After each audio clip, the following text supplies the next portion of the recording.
So first we'll call roll and establish quorum. Dr. Waterhouse? Yes. Ms. Bowler? Yes. Dr. Bradbury?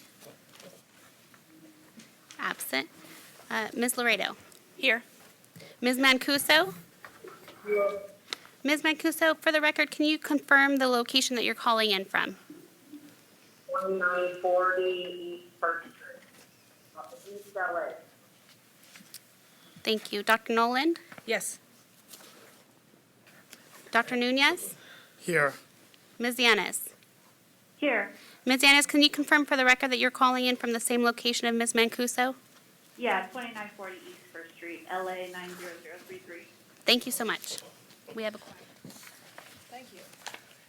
So to give you an idea of what we're going to do today, first we're going to go through agenda item number 12, corporate practice. Then we're going to go back to 8, E and F.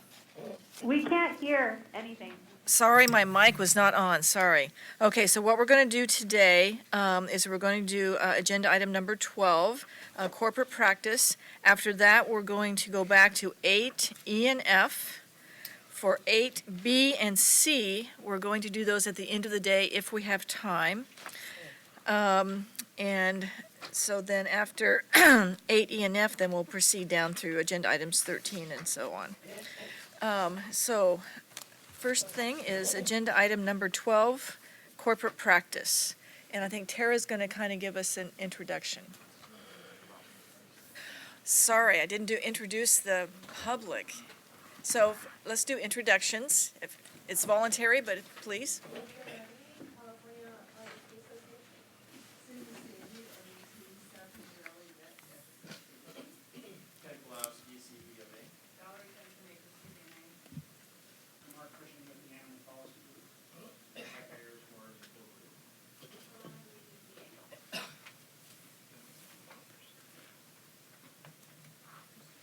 Thank you. So again, corporate practice, agenda item number 12. Tara, our legal counsel, is going to give us an overview here. Okay, so as provided in my memo on corporate practice, veterinary medical practices are starting to experience a unique situation where the board registers veterinary premises, and the holder of that registration does not have to be a licensed veterinarian. And the holder could be a corporation who's hired veterinarians and other veterinary staff. And what we're seeing is through employment contracts that the corporate owner is potentially dictating the practice of veterinary medicine.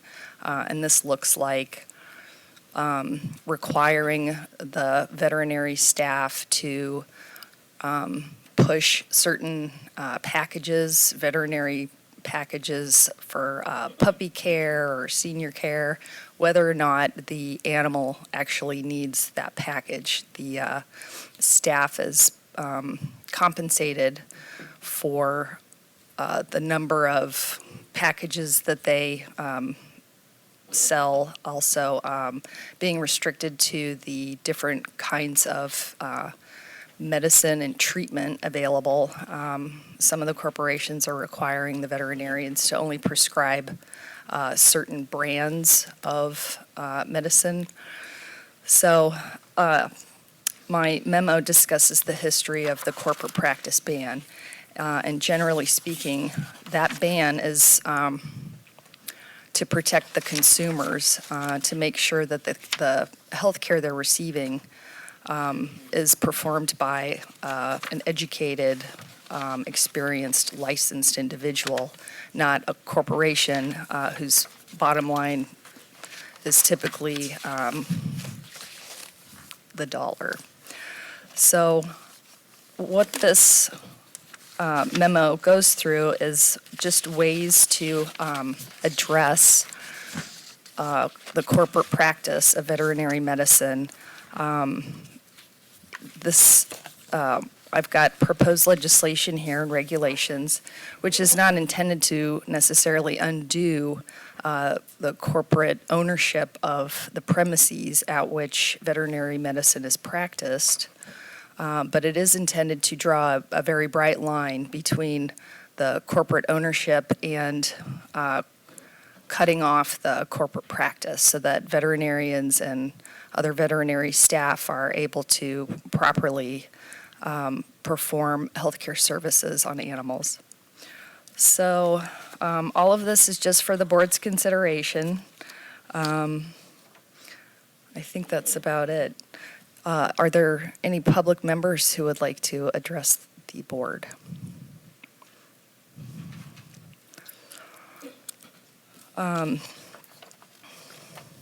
So the legislation that's proposed here tracks basically the same provisions under the Medical Practice Act.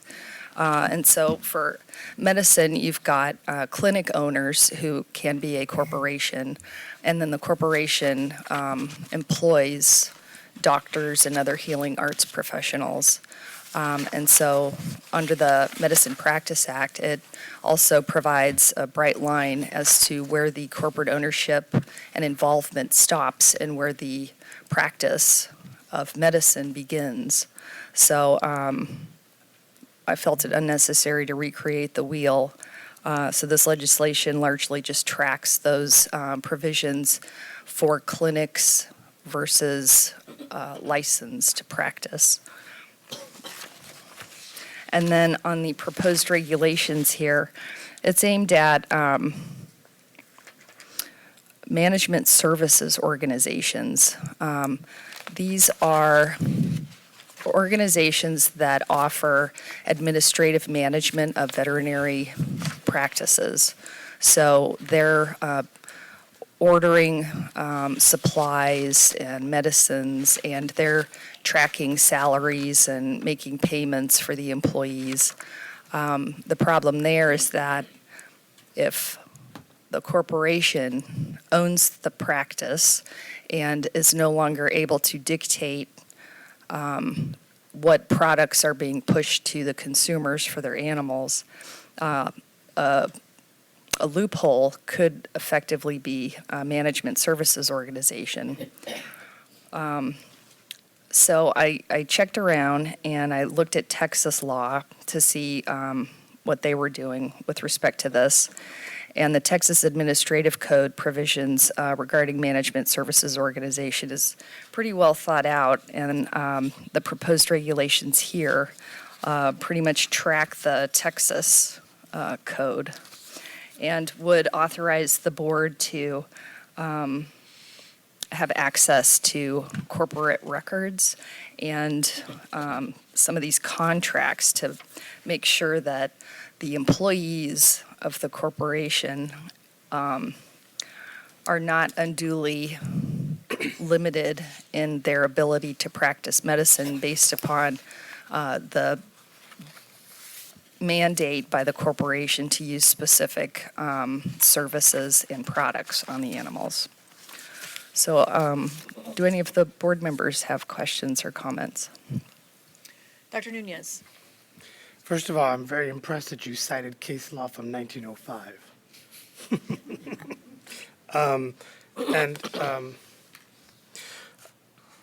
How is this different from just a private practitioner establishing bonus programs and so forth for their employees? The difference there is that we have a licensed professional who is still involved with the practice. They're not just an unlicensed individual pushing certain products and services for the benefit of the corporation, which may be adverse to the benefit of the animal patient. And would it make a difference, because I know a lot of the corporations do have medical advisory boards that are made up of licensed professionals that do establish protocols and recommendations for medicine. If it's coming from a medical advisory board, would that impact these regulations as they're written? No.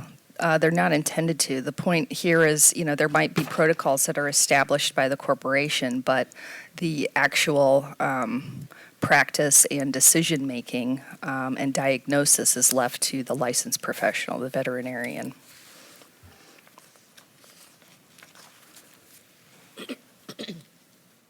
I mean, ultimately, the VCPR is the VCPR. It's between the veterinarian and the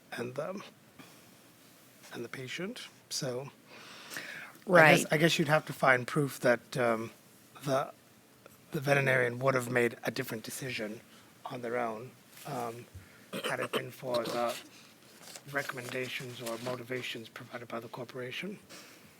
Would that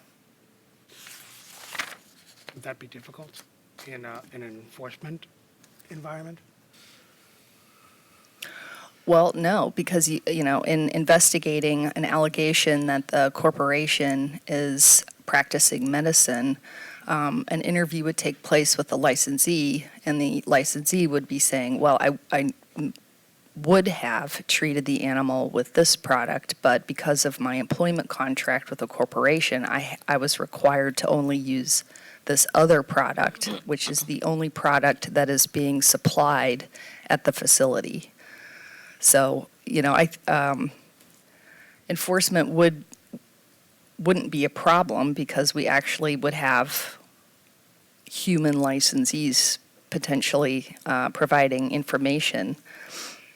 And it's really about protecting the licensed professionals from this undue influence and also protecting consumers and the animal patients so that the animal patients are actually getting the proper medication and diagnosis and packages. Is this undue influence actually occurring? I mean, I definitely see the potential, but is there some example of some egregious recommendations that are being made just to make the bottom line better? Has there been complaints, or is this a proactive step? We've heard some stories of veterinarians who are under these employment contracts feeling the burden of being required to push certain products, and which potentially, if they're not pushing the products and the services, then their employment is at risk. Okay. So we don't have any information as to egregious violations, and this is a proactive step. It's possible that if legislation was enacted and the regulations are put in place, we might actually learn more about these types of situations because the employment contracts themselves many include non-disclosure agreements. So the veterinarians and other staff probably feel like they are unable to report to the veterinary medical board what's happening and their inability to practice appropriate medicine on the animal patients. I mean, the Practice Act talks about regulating veterinary medicine, and now this is something that's potentially going into the Practice Act. Is actually now we regulate employment contracts. That's really something I don't think we've ever done before. Well, that's part of what the Medical Practice Act does. They limit the involvement of the clinic corporate owner from inserting themselves into the practice. So, and that's all this is aimed at. It's just protecting the practice of veterinary medicine. It's not about removing a corporation's ability to own veterinary premises, but it's definitely intended to create the bright line as to where the employment contract ends and the practice of veterinary medicine begins. Kathy? This is really interesting, and actually, it seems to be a smart, proactive move, looking at how the industry has changed over these last many, many years about the big corporate institutions. But I had a question. I know the Medical Practice Act does this. Does the dental as well? I mean, in all the health arts, there are these corporate entities. Is this pretty similar to what the Dental Board and Dental Practice Act does as well? I'm not exactly certain about the dental board, but I know a lot of the other healing arts boards are relying on the Medical Medical Practice Act because they all treat humans. Unfortunately, because the Veterinary Practice Act is about treating animals, veterinarians are little unable behind. to rely on the protection that exists in the Medical Practice Act like the other healing arts licensees can. And can I ask just another question? Are there these MSOs are there any of those in place now that I'm not aware of any. Are you Okay. aware of any? just, Has the optometry board dealt with this? Lens crafters? Yeah. Yes, this was something that the optometry board was looking at, and we have some legislation that resulted out of it. And it was all to protect from undue influence and protect the professional judgment of the licensee, to make sure that the best care was being provided to the patients. A couple years ago, the Senate and Assembly BNP also held a formal hearing to learn more about the corporate practice of medicine and how they can be held accountable when things go wrong if they're pushing products that aren't necessary. The corporation board. The corporations, yeah. And so I can tell you that all healing arts and non-healing arts are looking at it as well. Specifically, court reporters are looking at it. And in that hearing, I testified with the executive officer of Board of Pharmacy and also the executive officer from Medical Board. And we were all talking about the ways in which we have held corporations accountable through various ways of legislation. So I think this falls in line with that. I know at Optometry there were some management services agreements, and they were created as a kind of a workaround to being able to, they couldn't employ optometrists, the corporations couldn't, but then they would start creating these management services to where technically they're not employing, but they're putting terms in that agreement to where they're controlling how many patients they see, how many products they push, the amount of, they even started doing it in their lease agreements for terms of their lease and awarding them a certain percentage based on what revenue they brought in. So people get very creative in trying to influence the professional judgment of the licensee.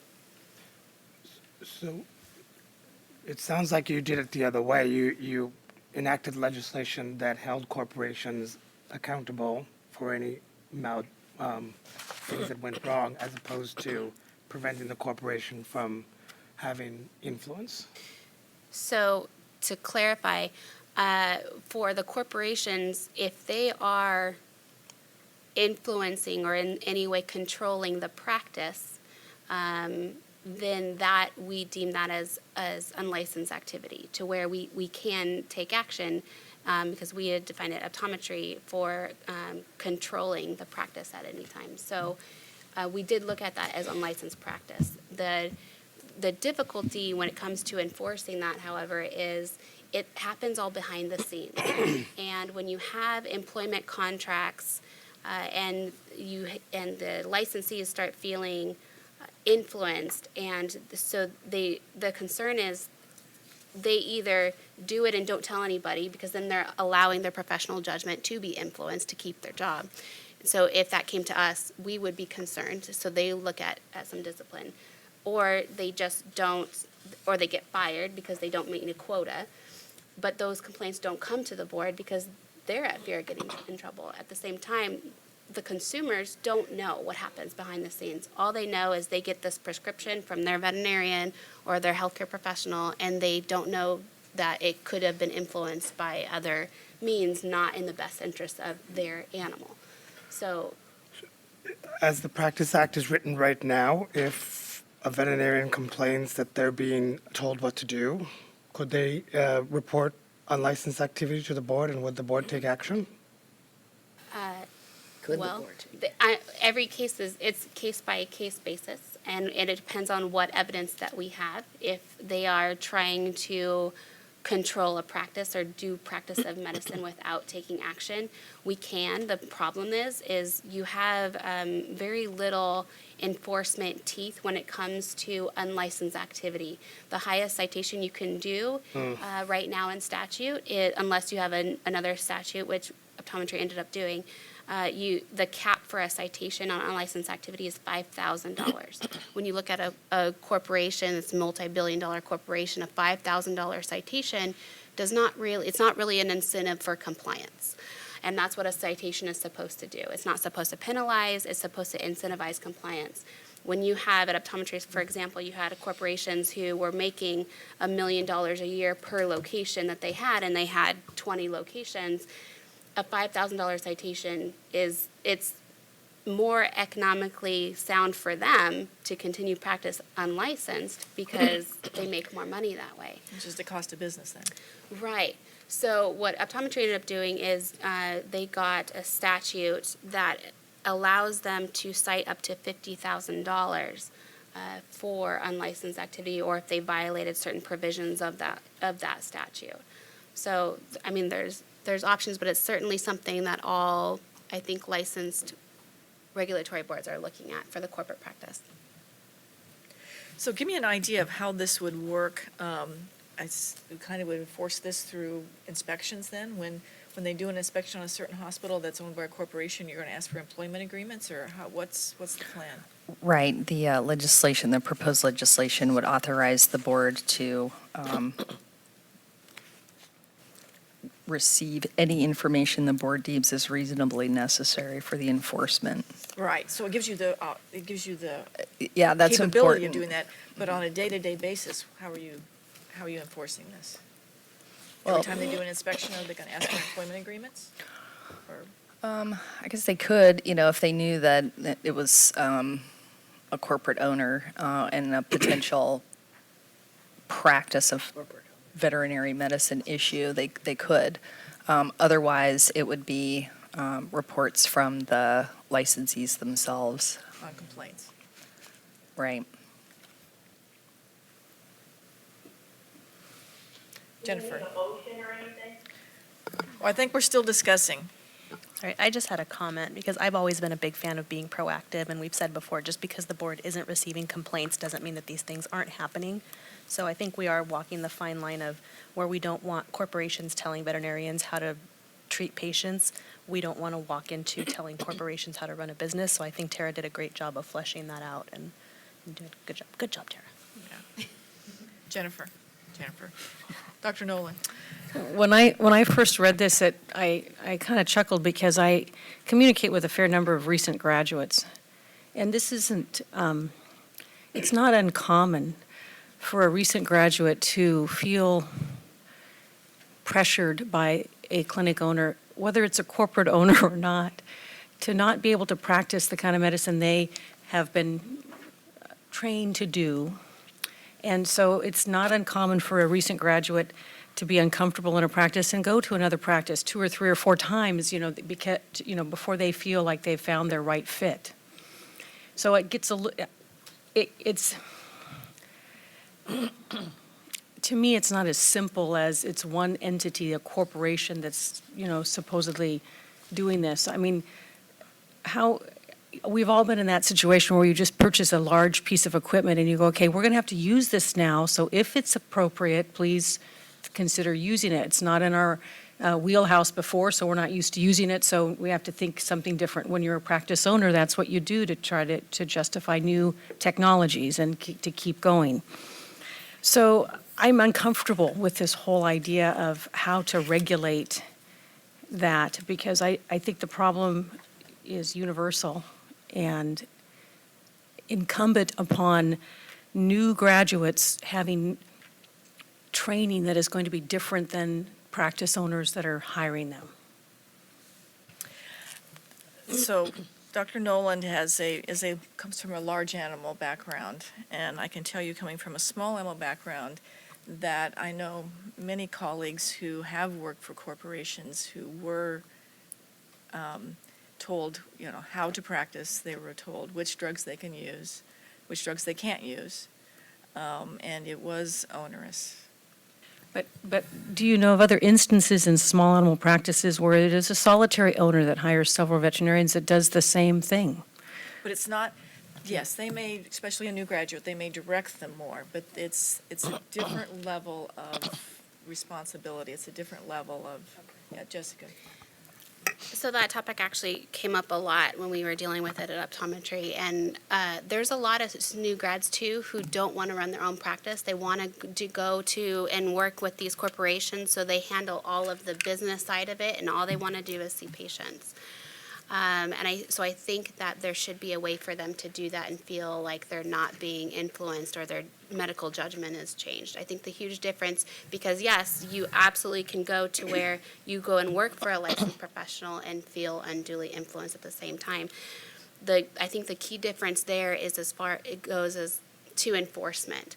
If a veterinarian is telling another veterinarian to do something that's against their medical judgment, the board has authority to take action against that veterinarian if they did something that wasn't in the best interest of the patient, that was outside of the standard of care, and we would do that in discipline as a form in alleged negligence.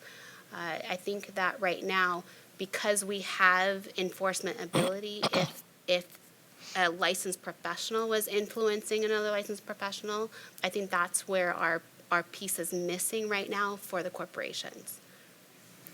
Okay, thank you. Kathy? I just, and I understand all that, and I was going to say, I think in the single practitioner side is different because of the licensing situation, and the corporate side is different because it can be expanded so rapidly. As a consumer, I would much rather and hope and want my veterinarian practitioner to be giving me the best advice and the best recommendations on everything, and hope that there would not be any kind of influence. And I like the idea of proactively making sure that vets can practice the way they were trained and actually are, because at the end of the day, it's the animal who doesn't have a voice, who's getting the prescription, getting the test, getting everything else. And I think owners should be able to expect that the veterinarians are giving them the best advice. So. Dr. Nunez? I think that it's probably unfair to conclude that all veterinarians that work for a veterinary corporation are influenced to the point where they're making decisions against their better judgment. It really depends on the veterinarian. There definitely are veterinarians out there who the corporation can tell them all they want, but they're still going to do what they want to do. Like me. Because I always will do what's in the best interest of the patient. I do think that there is a large amount of veterinarians out there that do things for production purposes, and that is not exclusive to corporate medicine. That's just what turns the world, what makes the world go round. And there's no way that we can regulate that, unfortunately. No. Hi, this is Alana. Can I make a comment? Yes, please. So I used to work as a VCA, as a vet tech in college, and this was a hospital that had just recently been absorbed by VCA.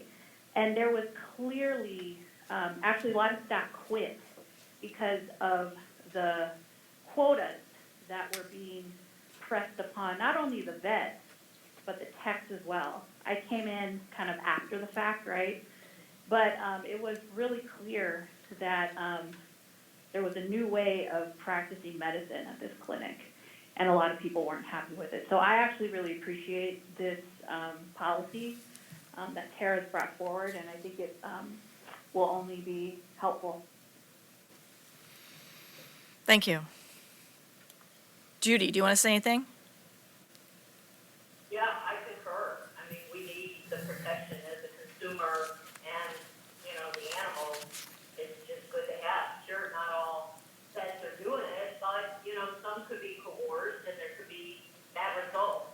Okay. We need to have it on the book, so thank you, Tara, great job. Okay, Dr. Nolan. Terry, you mentioned in the conclusion about the human medical profession, and it looked to me like this information was from Texas, is that right? What do we in California with the Human Medical Board, what are their regs, or, I wasn't able to kind of determine which was which, I guess. So the legislation is based on the California Medical Practice Act, and then the regulations that would further clarify the legislation.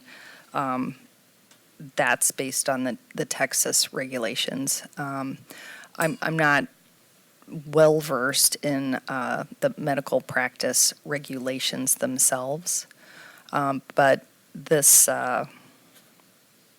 example from Texas was a really good fit for veterinary medicine. So the example from Texas starts on page 3, is that? Correct.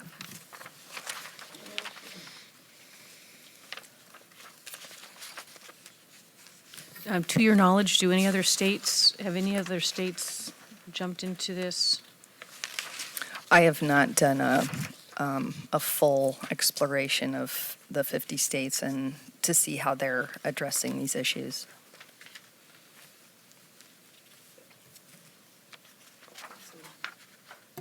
Kathy. Process-wise, this is really just the beginning of this, is correct? So we'll go through a number of steps and a lot more comment and review all the way through, correct? Right. So if the board were to recommend to the legislature to adopt the proposed legislation or some version thereof,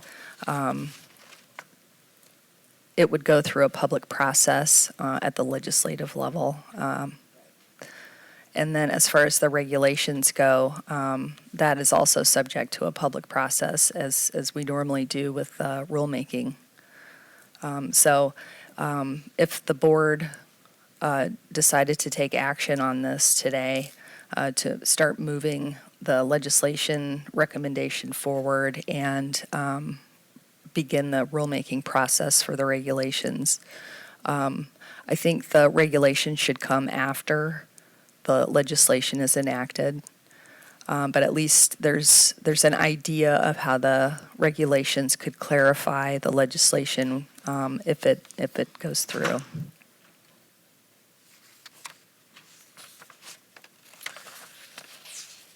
So is it time to make the motion then?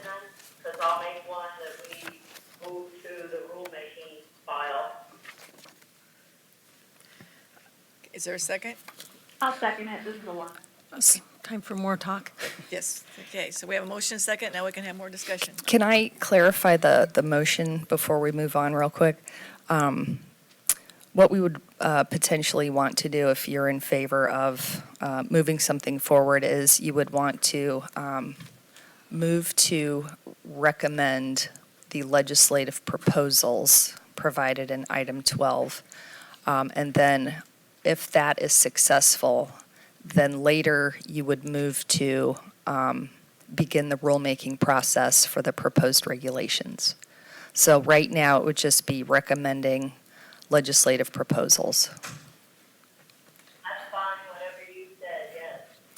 Whatever the next step is, that we're on our way to the end goal. Okay, so we have our motion. Which is getting something implemented in the Practice Act, correct? That's correct. Okay, so we have our motion. Okay, set. so So Dr. Nolan. Yeah, I can't believe I'm saying this because I am probably one of the most restless about how long it takes us to do everything. And it always is kind of a thorn in our side, right? But this is the kind of a thing that I would feel much more comfortable if we had the MDC take a look at other statutes or other regulations, other legislation from other states or what other medical boards have done, because I am hesitant about jumping into it without knowing probably the lay of the land in other areas and without having more input. So I should also say that all the stakeholders that were notices sent out to many corporations, 15, 20 corporations, notices were sent out. There's 2 representatives sitting out there right now that haven't said So anything. that's all knowledge that I didn't know. How Yeah. am I supposed to know that, you know? Yeah, so notices were sent out to the corporations. That might have been helpful for us to know making this decision. Yeah, Tara said she considered the other states. So it would slow down the process even more to give us NDC to do what Tara's already done. I think, Well, there's another idea that we begin the process of legislation to address these issues. And through that process, it kind of gets people involved once they know that the ball has begun to roll. So on some level, it might be beneficial to send the ball rolling. that's what I was going to say. I think moving it into the world will bring dialogue on a lot of levels, and it'll be thoroughly vetted all the way Okay. through, and they will look at all the other states, et We'll cetera. have comment from the public, so. Valerie Fenstermaker, CVMA. I'm just trying to figure out what the process is if you pass this today. Are you intending on moving this forward in legislation in 2019? The board generally, in my experience, doesn't carry legislation like this on a regular basis. So if somebody could just kind of explain how the board would move this type of legislation forward, I would appreciate that. Thank you. So this is a pretty large issue. It's not just tweaks to the Veterinary Medicine Practice Act. So most likely the board would need to find an author, either a senator or assembly member, to carry a bill specific to this issue. And if the board approves a recommendation to move the legislation forward, the goal would be to introduce legislation in 2019. Anita, Sudbury Hill would introduce this, and we would definitely get any help we needed. Anita, did you have a comment? Yes. I did. It's only slightly different really from what you guys have already covered, but I think it's worth mentioning that from the technician's perspective in clinics, we all want our doctors to be able to do whatever is best for the pet, whatever that may be. We want that flexibility for them. But I did want to make aware that I know a lot of technicians do have a lot of their opportunities limited by the numbers sometimes with some of these plans. And I think it's worth mentioning that this trickles down as well, not just for the doctors. Most of the time, the plans are a benefit for the patient, so it's not really the problem, right? But if your numbers aren't high enough, that can limit your opportunity for growth within that practice. And that can be concerning. That's concerning to me and then to many others. And that was it. Thank you. Okay, thank you. So, any other public comment?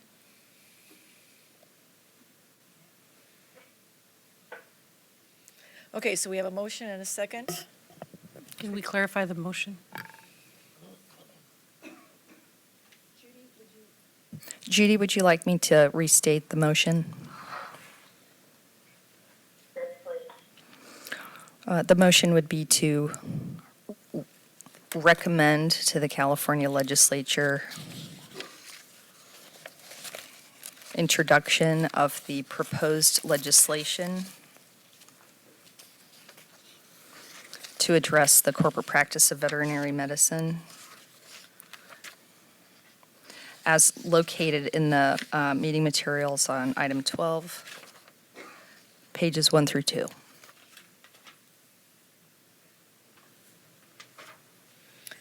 Okay, call for the vote. Ms. Bowler? Aye. But did you mean 1 through 2 on the pages, Tara? Yes, it's just 1 through 2. Those are the legislative proposals. Page 3 begins the proposed regulations. Got it. Dr. Bradbury? Absent. Ms. Laredo? Yes. Ms. Mancuso? Ms. Mancuso?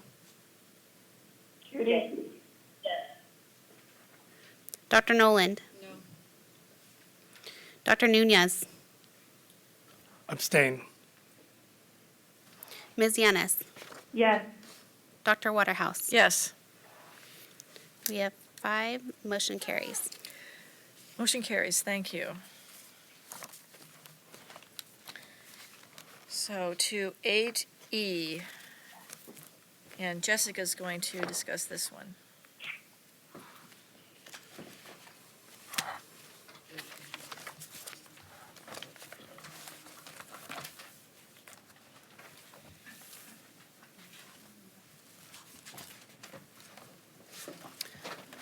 So for the uniform standards, I do think this is something that the board needs to address. It's something that Amanda did I think a fantastic job of giving a history of the uniform standards and when it paused, when DCA was looking into the issue further, and when that pause was lifted. I also know that it is a sunset question that boards still get during sunset review. I looked back at our last sunset review, and it was a question at that time. And at that time, we responded that we are in a holding pattern due to recommendation from DCA Legal. And that was since lifted a few years ago. And so I think that the board needs to get going on these uniform standards. I would like to have these something more to go to the legislature this round of sunset than repeat what we had before. And so I think with these, we do need to work on them this year. By this year, I mean 2019. With that, I do think it's important to note, kind of reiterate what Patrick Lay from DCA had said yesterday to all the members, that DCA is looking at these uniform standards. They were required by statute to look specifically at Uniform Standard 4 as it relates to the frequency of drug testing, which the Substance Abuse Coordination Committee has done. And we made a couple changes. That committee, as a reminder, is made up of all EOs in the healing arts professions. So we did make some changes there, and DCA Legal is working on finalizing that language. With that said, there was a motion after that meeting to look at all of the uniform standards and to see if they still make sense or if they can be improved. And so what I don't want to do is start the rulemaking process based on what was approved prior, knowing that it may change. And so I think that we should just work closely with DCA and the Substance Abuse Coordination Committee. And then as soon as those are finalized, then we can initiate the rulemaking process. I think that that's an acceptable response to the legislature, depending on how far we get, the committee gets on this issue. But I think it is important to let them know that it is on our radar. It is important, it's a priority, and we're working closely with DCA to make sure that we are implementing the uniform standards as soon as possible. So is there anything to do today? No. It's just a report? Yes. Just information? And Okay. once again, when are they due to come up with, when's the committee? I know was in January, this January, right? Okay, I just wanted to find out when Patrick they were due to come up with recommendations or. Good morning. To clarify, the SB 796 required the committee to specifically look at drug testing standards, and that's the only piece. But through the committee process, many stakeholders have stated an interest in reviewing all of the other uniform standards. There are 16 of them that cover anything from clinical evaluation, data reporting, and drug testing standards. So those standards were originally released in 2011, and I think the thought is now is time to kind of look at them as a complete package and see what other changes need to be made. So the January 1st, 2019 is only for drug testing standards, but the committee will meet again next year to figure out if there are other changes of interest to make. Thank you. Still a question? After this,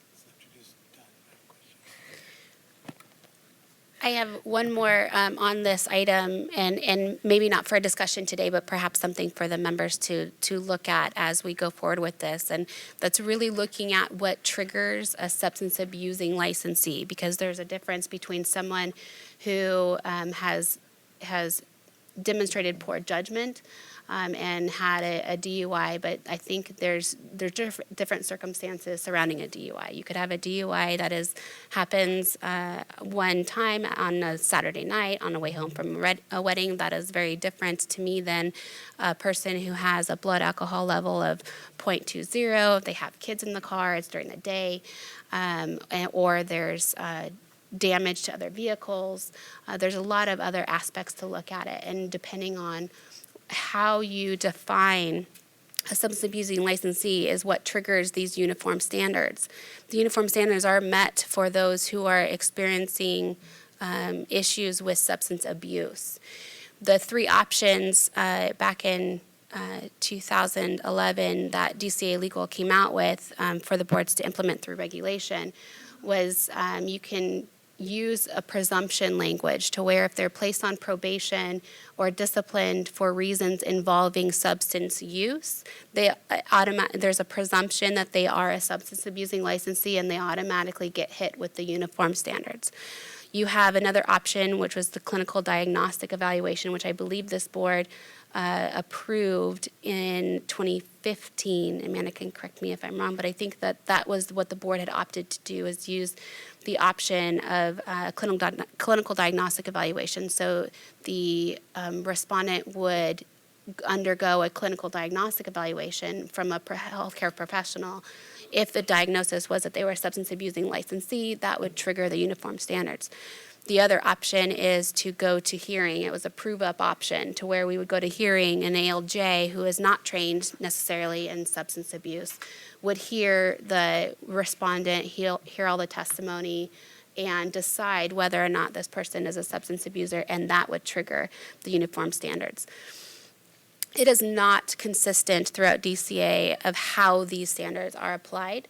That's one thing that the Substance Abuse Coordination Committee has asked for, to find out exactly, one, who's using the uniform standards and what those triggers are, because they are vastly different of how they're being applied. And on that third option, the respondent would be able to bring a lawyer. Correct. They can always bring a lawyer. Yeah. So that's all. Okay, good. Moving on to agenda item 8F. I have a question. Okay. Going back to the corporate practice, did we want to also refer it to MDC at this point, or is it on their list of I don't think it's, priorities right now? I don't think there's anything for MDC to do now, is there? Right. If you're moving forward with legislation, there's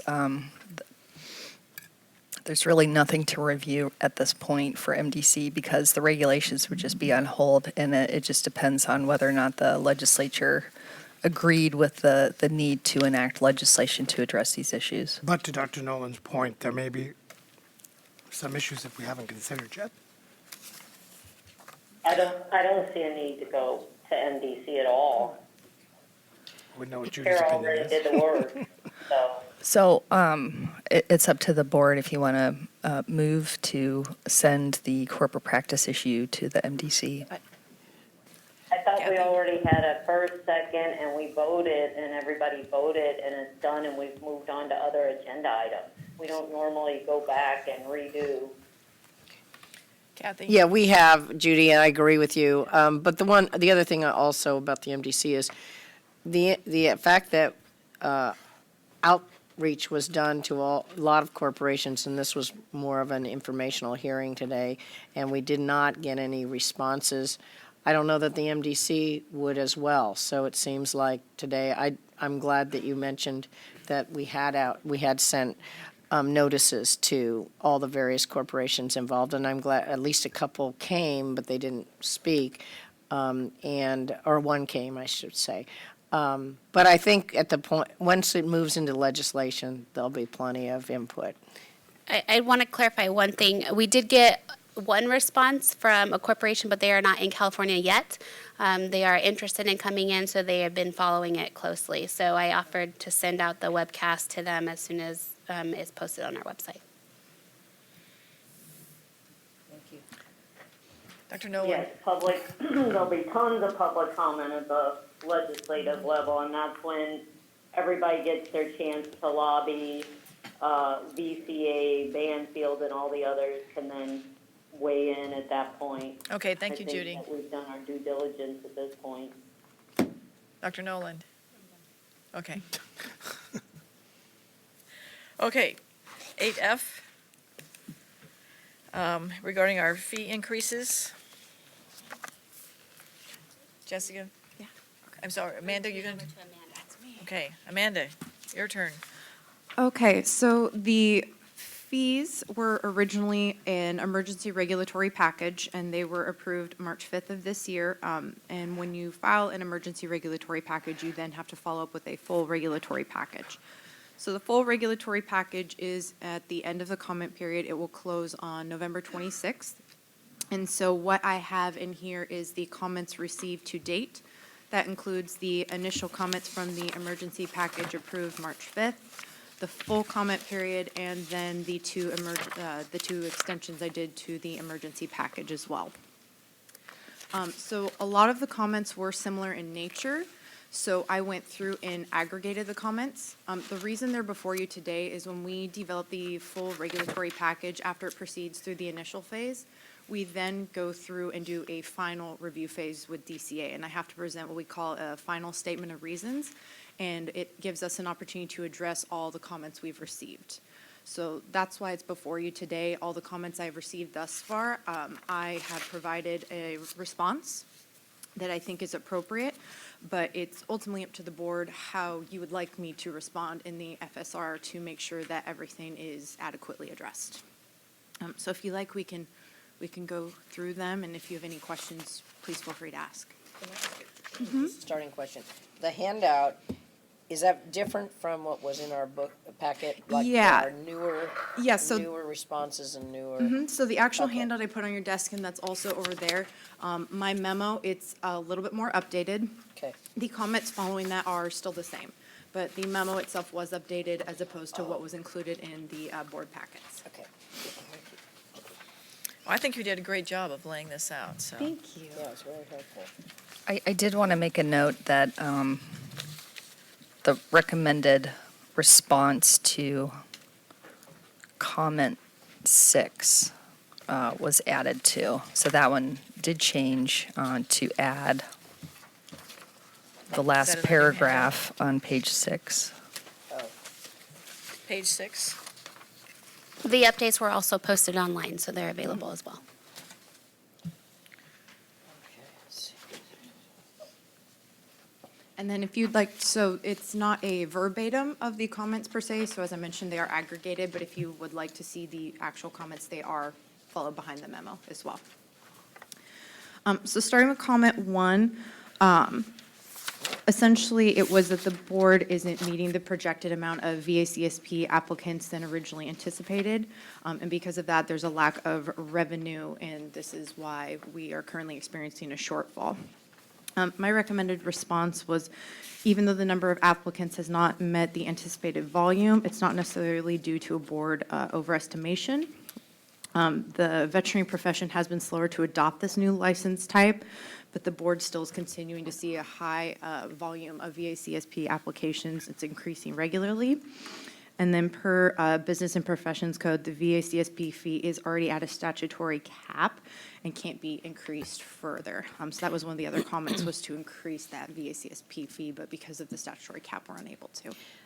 The only addition I would thought of on that response was the fact that it took a bit for Breeze to get caught up in terms of the applications. I think, Ethan, there was a slower startup on that because of all the changes with Breeze. If that's not correct, then Essentially, yes. The VACSP program did not start as soon as we had anticipated because we were working through Breeze. So we were slower to adopt the regulatory environment for VACSP, but Would you like me to include that? no, I mean, I just wanted to point it out unless somebody else on the board thinks it would be valuable. Okay, moving on. So the second comment, there's a high cost for RVT applicants, and that's due to the OPES examination development. And resolution to that is the board could reduce costs for RVTs by asking a VSB to include California-specific law questions in the national examination and provide a California mail-out exam similar to the VLE. And my recommended response was, prior to the fee increase, examination fees collected for the California RVT examination were not accounting for actual cost of development, preparation, and administration of the examination, as was illustrated in the independent fee audit conducted by the board. We also, in the fee increase, did try to take into consideration the RVT salary levels, and that's always been a factor in us trying to keep those fee amounts low. OPES recommended the board actually maintain authority over the RVT examination due to examination security and to ensure a psychometrically sound examination, and therefore they don't recommend that we turn that over to the AAVSB. Any questions at all about that one? Yeah, oh, sorry, Jennifer. Sorry, not a question, but a comment. We did have at one point one exam that California administered, and then we did move to the 2 test plan, and the RVTs were told that it would be more convenient, that it would be cheaper. So I do agree that the cost has gone up, but I still like the idea of a mail-in law exam. So I just want to go on record saying I like the mail-in law exam like the veterinarians get. So we So can go into that further later. Is it correct that it's required to be as it is because that's the way it was in statute? That's the way it came from the legislature? I believe. I don't believe there's a, I could research that further. I think that's true. Could you repeat that for Ethan? What was the question? About the law exam for the technicians is the way it is because that's the way it was required by the legislature. Regulation states there should be 2 exams, and we incorporated the national exam, like Jennifer had said. And as part of that, we kept the California veterinary technician exam in regulation. So we went from 1 exam to 2 exams that's required as an examination. Right, but the for reason RVTs. it's a exam is the way it is, it's administered the way it is, Right. instead of it being a mail exam like the Right. veterinarians, is because that's the way that the law says. Yeah, and similar to what we've discussed about the VLE, quote-unquote, exam, it's not considered psychometrically sound. It's not truly an exam. It's more of a teaching tool. Yeah. So a mail-out exam is not truly an exam. An Yeah, exam is okay. something that's administered in a secure environment and can't be shared or copied, or, all these exam security requirements are being met by having a secure exam. Yeah. Okay, thank you, Ethan. Any other questions? So comment 3, high cost for RVT examination applications present barriers of entry to RVT candidates, and a further increase of fees would cause RVTs to opt out of taking the examination. So my recommended response for that was, in accordance with BPC section 4800.1, the board's highest priority is protection of the public and exercising its regulatory, licensing, inspection, and disciplinary functions. And I go on to identify that we are self-supporting, and that those fees typically come from licensing costs. And also, I identified in there the requirement for maintaining the contingent fund of no less than 3 months and no more than 10 months. And then I go on to explain how we got to where we were. So talking about in fiscal year 2014 to 15, board revenues not kept pace with its authorized expenditures, which have created a structural imbalance. And it's during that time that we started pursuing the fee increase. Our last fee increase was in March 2012, and we identified similar factors at that time. And then we also conducted an independent fee audit that showed that we did need to increase those fees. The proposed fee increase would increase fees for everyone, veterinarians, premises, and RVTs, so the board continue performing its core functions, and it would help to resolve the structural imbalance of the board. And then I also identified in there that the board considered the specific fee increase based on the ability of the individual to absorb the increases, understanding that premises have a greater ability to absorb a larger fee impact. Veterinarians will have less, but still more than an RVT, and then RVTs would have the smallest increased overall. And then, so additionally, we also reviewed similar department fees for comparison, and we found that ours were one of the lower fees for all license types. So that is another reason why we did increase those fees. Kathy? That was a really good answer, in my opinion. I think one of your most important paragraph almost is that last one about reviewing other similar department fees for comparison, and maybe moving that up. The explanations are terrific. It's just, and I'm assuming people will read the whole thing, but that really sums it up in a lot of ways about reviewing similar job types, similar fees. Anyway. Any other comments or questions? Good job. Keep going.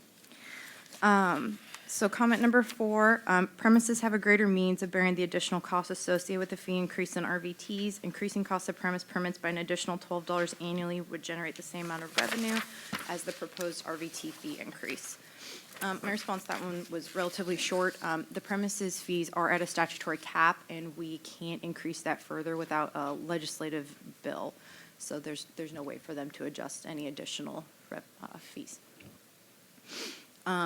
Comment 5, is the budget shortfall actually due to insufficient revenue, or is it due to mismanagement? This one's very similar to my other response. It just goes on to talk about the highest priority of the board, and it gives a history of the structural imbalance and how we got to where we were today. I break it down a little bit further and talk more about the structural imbalance here, and it talks about 100% increase in consumer complaints, an interdepartmental fee increase for AG and OAH costs, legislative bill mandates, et cetera. So it's relatively similar to my other responses. Any questions about this one? Okay. Comment number 6, fee increase will cause a barrier to licensure for RVTs and reduce consumer protection due to RVTs opting out of taking examinations. The board should reduce staff in lieu of raising fees. So again, this one is relatively similar. And then the only additional portion I added in here is I talked specifically about the percentage increase for RVTs versus veterinarians and premises. RVT fee increase is going at 14%, veterinarians is 20%, and premises are 100. And I identified 90% of the board's revenue is generated from fees. So I do outline that in there. And then I do talk about how in fiscal year 2014-15, the board did get an additional 11 staff, so we doubled in size. But then we did another audit, an independent audit, and we determined that at that time, we were actually overstaffed, so we have scaled back on staff since then. So we increased, realized we were overstaffed, and then we have decreased our staff. So we did actually do what was already recommended here. Any questions about that one? Yeah. Just another comment. I did hear a lot of misinformation about this going around the community, so in the interest of transparency, thank you for clarifying all of that. Thank you. Okay. Comment 7. This was a pretty unique comment. It was the only comment I received from an actual premise. This individual operates a small veterinary practice where he only operates out of a rented room a few days a week. And the proposed fee increase for premises would significantly impact his business practices and inhibit his ability to keep client costs low. One of the suggestions he made in his comment was, instead of doing a blanket fee increase for premises, was to base it on practice size. So he stated that San Diego County, for their business licenses, they do it based on how many employees you have. My response to this was, I felt it was a good consideration, but we have no way of regulating these practices and ensuring the size of the practices. One day you can have 10 employees, the next you can fire or hire, a couple people. So there's no way for us to really enforce this and provide consideration for those smaller or larger practices.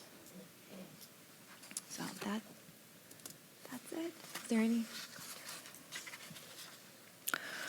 Quickly going back to comment 6, you mentioned that board staff has been reduced, but I don't actually see that in the comment.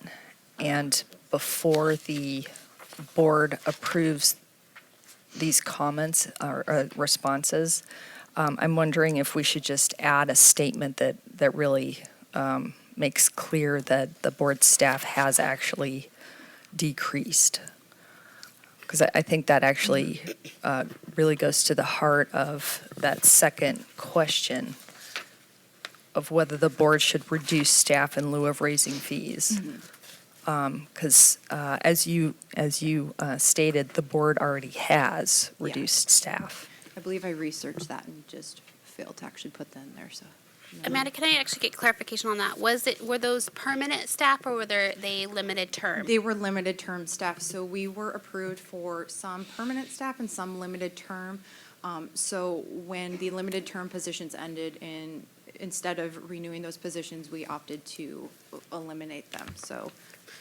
So I just think that we need to be clear on our statement, because if we didn't, there's a difference between decreasing permanent staff and just renewing limited term staff. So I just need to wordsmith it. Yeah, no, I think it's Yeah. an important distinction, but I will say this. In our follow-up BCPs, because we did get permanent staff and limited term in 14-15, we considered whether we should ask for all 11 staff total to be permanent, and we did make that request, but 5 of those staff were allocated to the VACSP program, and we noticed that the workload wasn't as rich as we thought it was, so we asked for 4 of those staff to become permanent. And so, yes, it was a limited term, but we pulled that one back from our request to make those other positions permanent. So it's de facto reduction.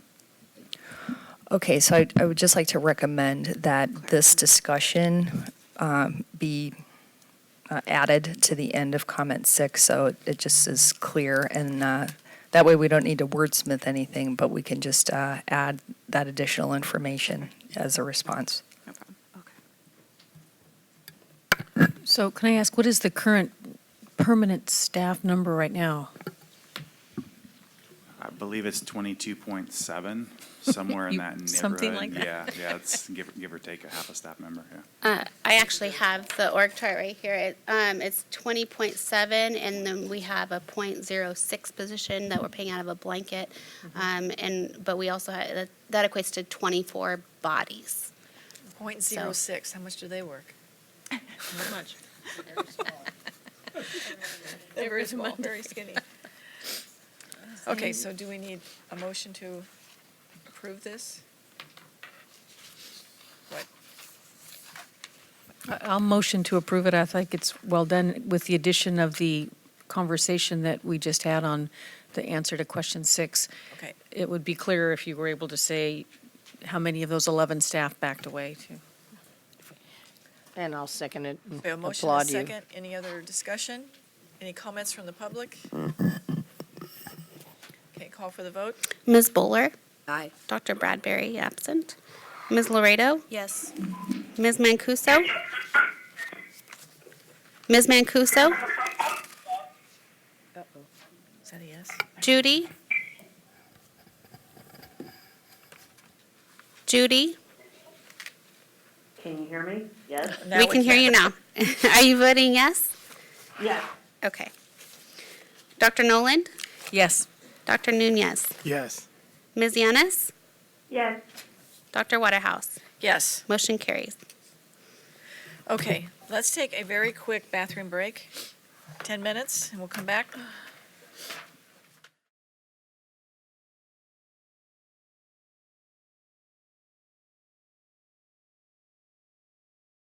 Item number 13, our report from OPES. And Heidi, I want to thank you for all your presentation materials that we have read.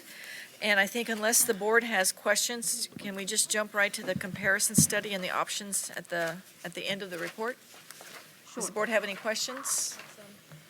Well, I was going to go through the Okay, beginning. Jennifer has some questions. Okay. So what part were you saying we should jump to? Unless you have questions, I was suggesting that we just jump to the comparison study at the end and the options that we're presented with. Do you have questions Okay, about how? I do. Okay, what's your question? So question, the occupational analysis, page 3. Partially down the page, it says the requirement that California licensing boards and commissions have a program report annually. Who do we report that to, or who is that reported to? I was just going to give you a really brief presentation, and that would cover that. Is that okay? Or you don't want? How long's the brief presentation? Like 10 minutes. The last set of materials in your packet was presented at a previous board meeting, where it says the options. Yeah. That was at a previous board meeting, and the board already made a decision on that. And that was not part of this presentation.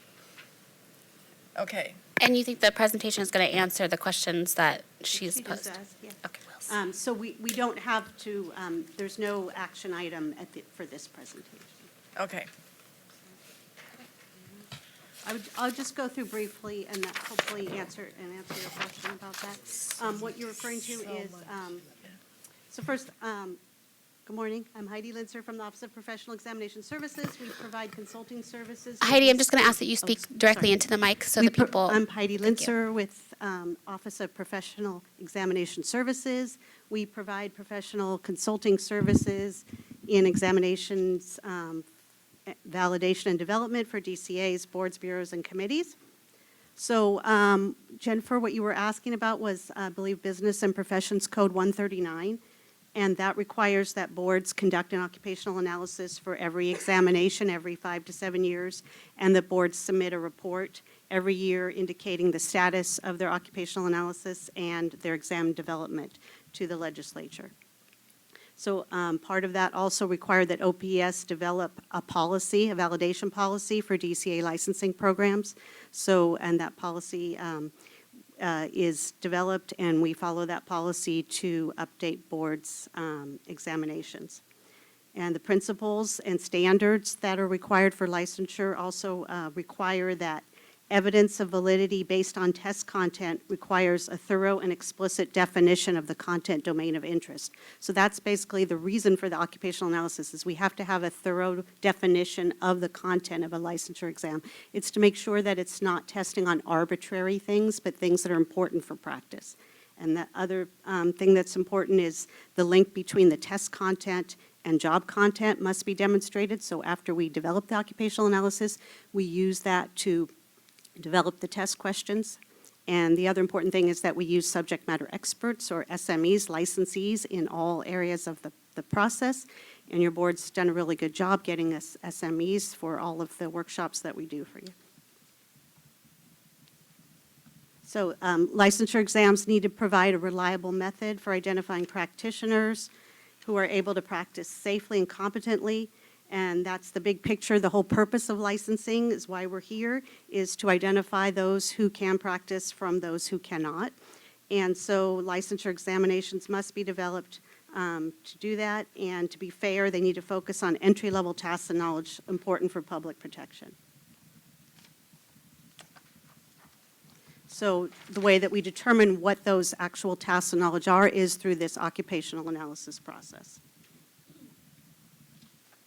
So the occupational analysis provides a description of current practice in terms of the tasks that licensees need to be able to perform and the knowledge they need to perform those tasks.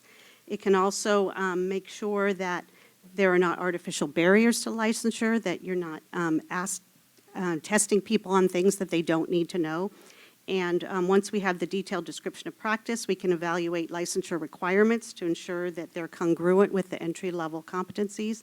And we can also look at training and curriculum requirements. And the OA process also improves transparency by providing specific information for candidates that they need to know in order to be licensed. So I will skip over the process, because that is in the report, the process that we go through to do an occupational analysis. So I'll skip all that and get to the results.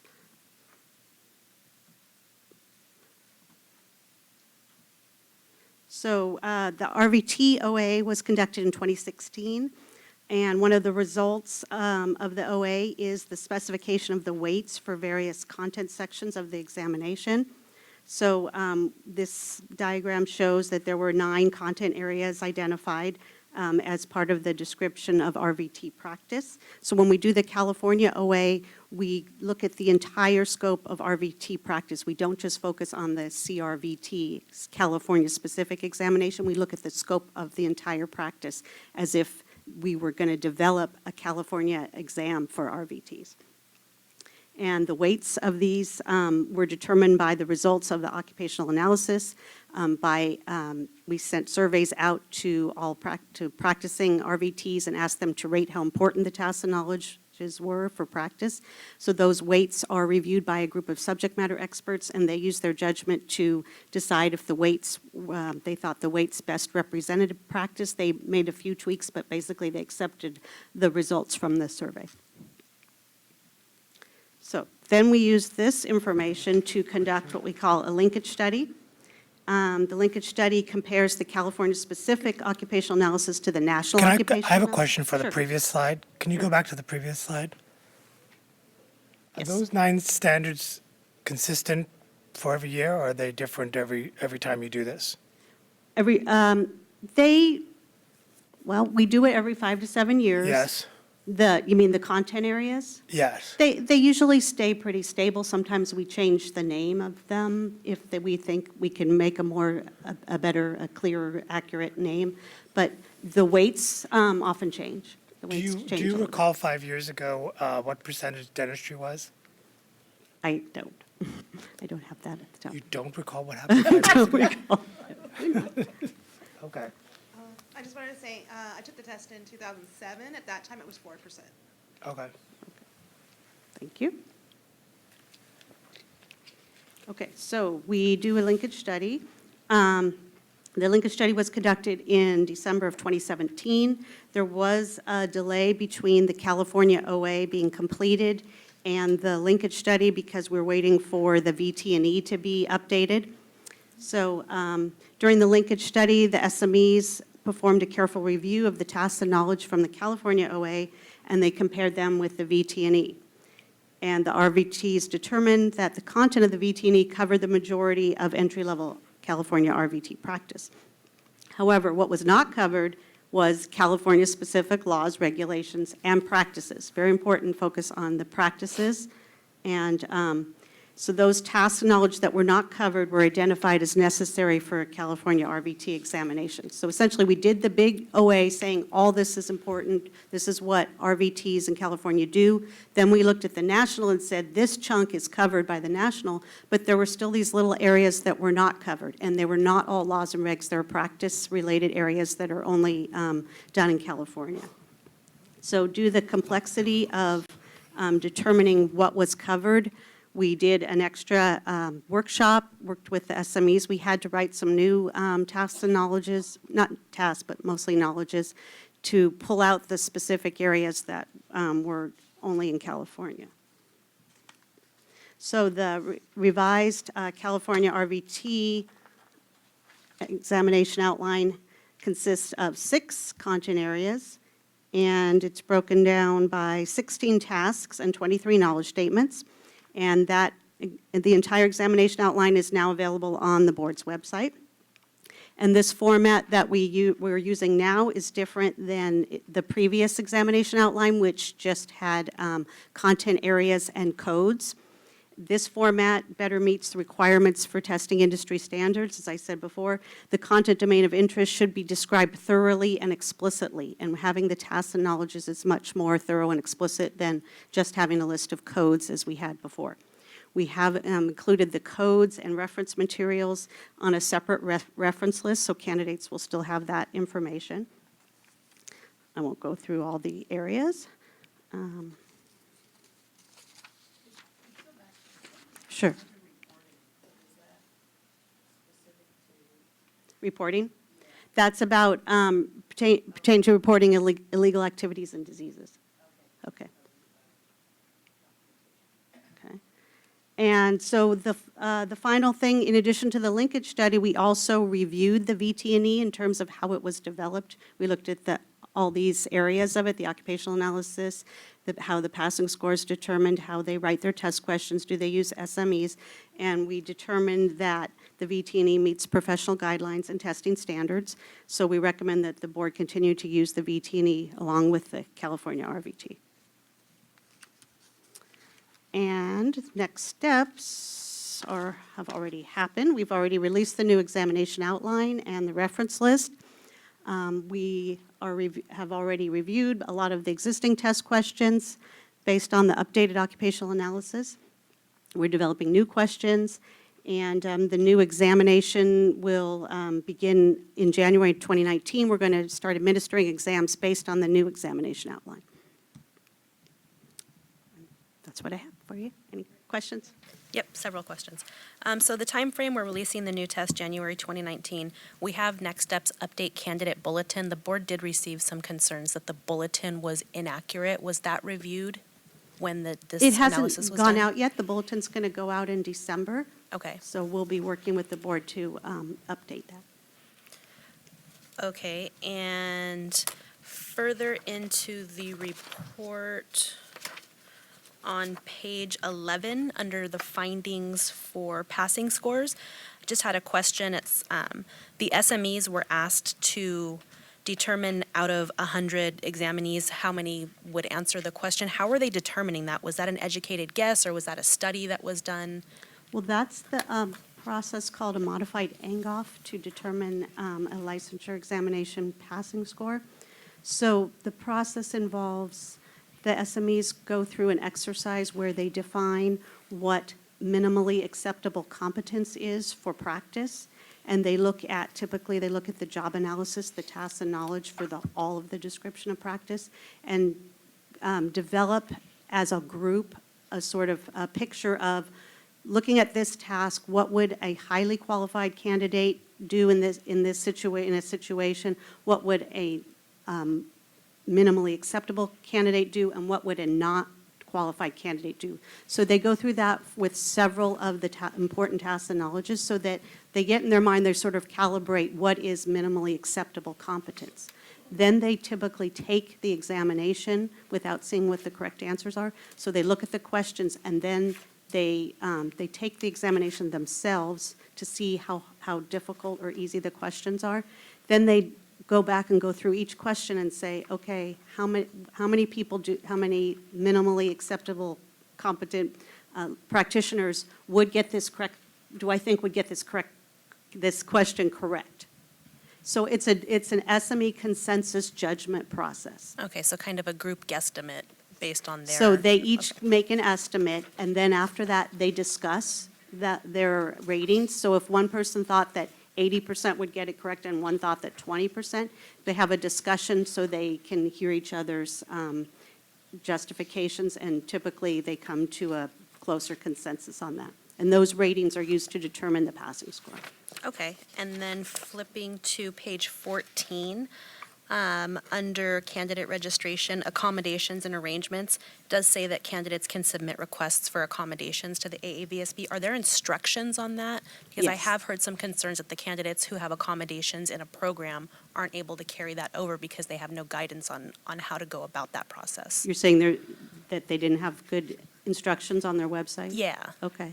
and I haven't researched that myself, so Okay. I was wondering. We if- did review, that's one of the things that we do look at to see if those are clear. So it didn't come up as a red flag that was not available to candidates, but I can double check on that. Okay, please. And then going to page 18, just a simple question under information available to candidates. Under standards 6.5, 8.1, and 8.2, there are page references, and I wasn't clear on what that was referencing, what material that was. So I don't know if you have it in front of you, but it's page 18. Chapter 7, information available to candidates, and there are 3 standards listed, and at the end of each, there's a page reference.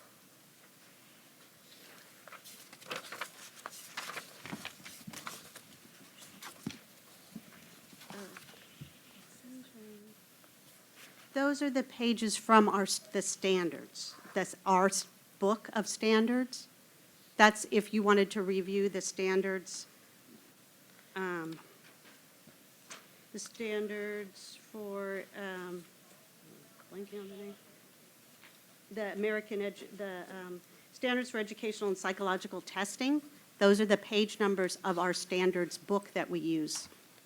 Standards for test. educational and psychological testing? Yes, it's on page 1 at the bottom. Standards for Educational and Psychological Testing.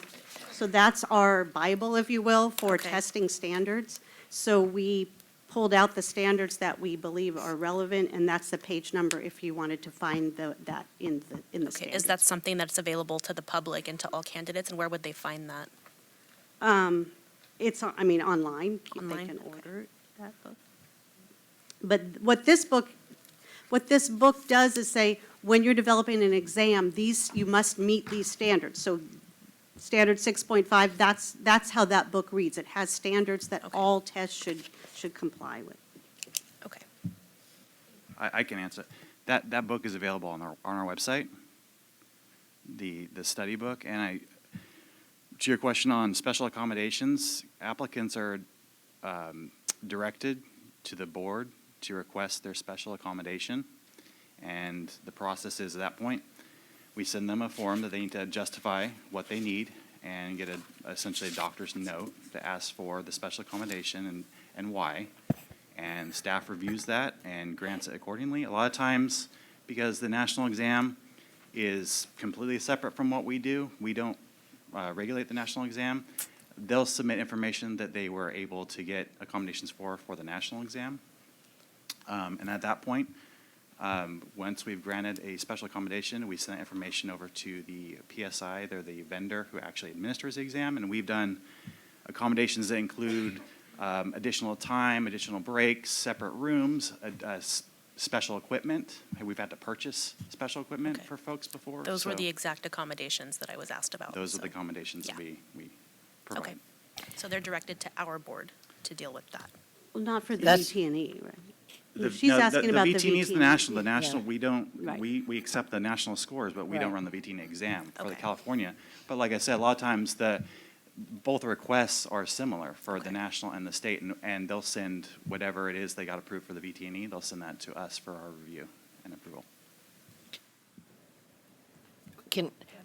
On that subject and unrelated, due to the VT&E separate accommodations system, is that something that we could ask our staff to determine what their system is, only because California has such a high regard? Obviously, we use a VT&E, and they're using their own set of accommodations, but is that something we could ask our staff to look into? Or do you think it's even out of our?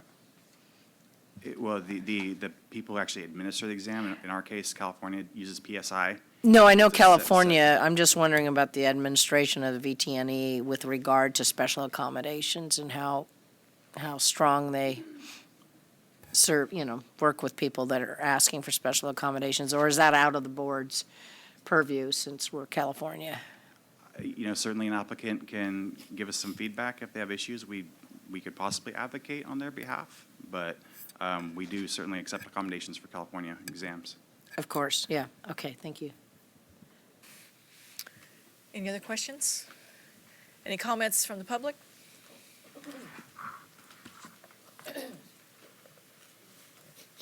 I know that you said that you guys had just reviewed some of the things, as far as task lists. I'm sorry, can you speak directly into the I'm mic, sorry, please? yes. I know that you said you had reviewed some of the things as far as task lists and references, et cetera. And then the test will start taking place in January, but you don't expect the updated list to be up till December.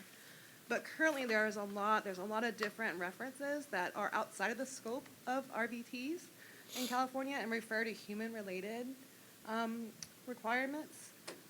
Also, on the task list, there's a lot of additional language, and I'm just concerned that if they're not going to get the updated information until December, that's a very difficult test and expensive test to have only really essentially a month to have the proper. It's available now. The Sorry, reference list can you have the is speaker up. identify herself Sure. too, please? Sure, I'm sorry. My name is What's up? Anita Levy. I'm representing CARFTA. And just the other day, unless this has happened very recently, just the other day I downloaded the task list, and there's some additional language in there regarding the actual tasks themselves. For example, there's a statement about closing existing incisions. right? That's a common one. But this one follows with, in parentheses, it gives examples. Oral hematoma, lacerations, gingiva with sutures, staples, or tissue adhesives to control bleeding and prevent infection. It's additional language that's not present in the California Veterinary Medical Practice Act list of the tasks. There's a few things like that. They're a little bit incongruent. And as far as the references, there's, especially on the list of references for reportable diseases, that is a list that it looks like was meant for human. It specifies the people that are required to report, and they list them as a physician, surgeon, veterinarian, podiatrist, nurse practitioner, physician assistant, registered nurse, nurse midwife, school nurse, infection control practitioner, medical examiner, a coroner, or a dentist. So those are definitely outside of our purview for RVTs. And then finally, comparing the reference source for RVTs, there's several different ones, which is fine, but in comparison, again, for veterinarians, the two sources that they have is the California Veterinary Medical Practice Act and the Radiation Safety Guide. So it seems incongruent that there would be more requirements for RVT for breadth of knowledge versus veterinarians. And because, like I said, this test is going to be enacted or started in January 2019, there's going to be a lot of applicants that have staked all of their time and all of their money potentially on not the correct information about what their test is going to represent, and that's very, very concerning. I just want to make sure the board was aware. So I'd like to clarify a couple things. One, it is available on our website. We had the same comments from other individuals, and we did post it on our website with the thought that they would have more time to review the materials. What I would request from you is if you can send me all your concerns, and then we can look into it and address them. Absolutely. Thank you. Thank you. Thank you, Anita. Thank you. Any other comments from the public? Comments from the board? So there is nothing for us, no decision that needs to be made today? No. Okay, good. Thank you for your presentation. Okay. So moving on to agenda item number 14, and we've got, four bills to discuss here. I think the first one, AB 2138, Jessica and Patrick are going to go through this one.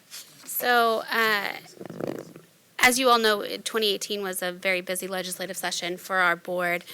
We did not go through and list all of the ones that potentially touched veterinary practice. What we did is we did a summary of those bills that required further implementation from this board.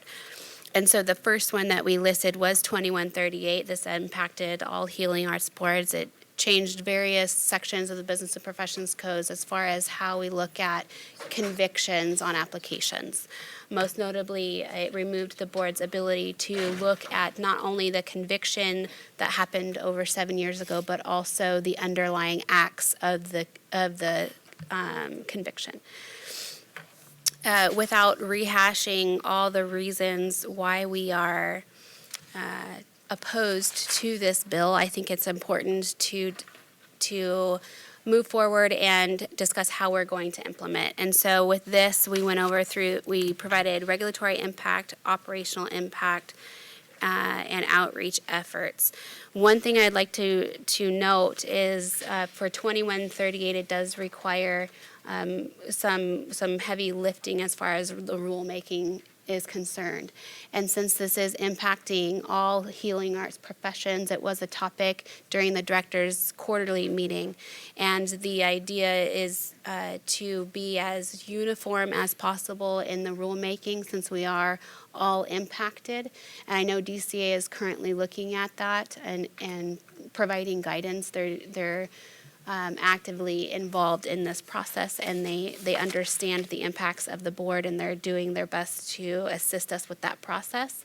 I have asked Patrick to give a little more information of exactly what that looks like for DCA, but the first thing I wanted to point out, as far as time frame is concerned, DCA did come out with a AB 2138 project plan, and part of that plan for the board standpoint does involve the board approving language for a rulemaking packet by April 2018, which means you guys will be seeing language potentially in January or the April meeting at the latest.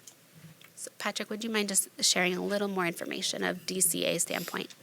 Sure, absolutely. Thank you.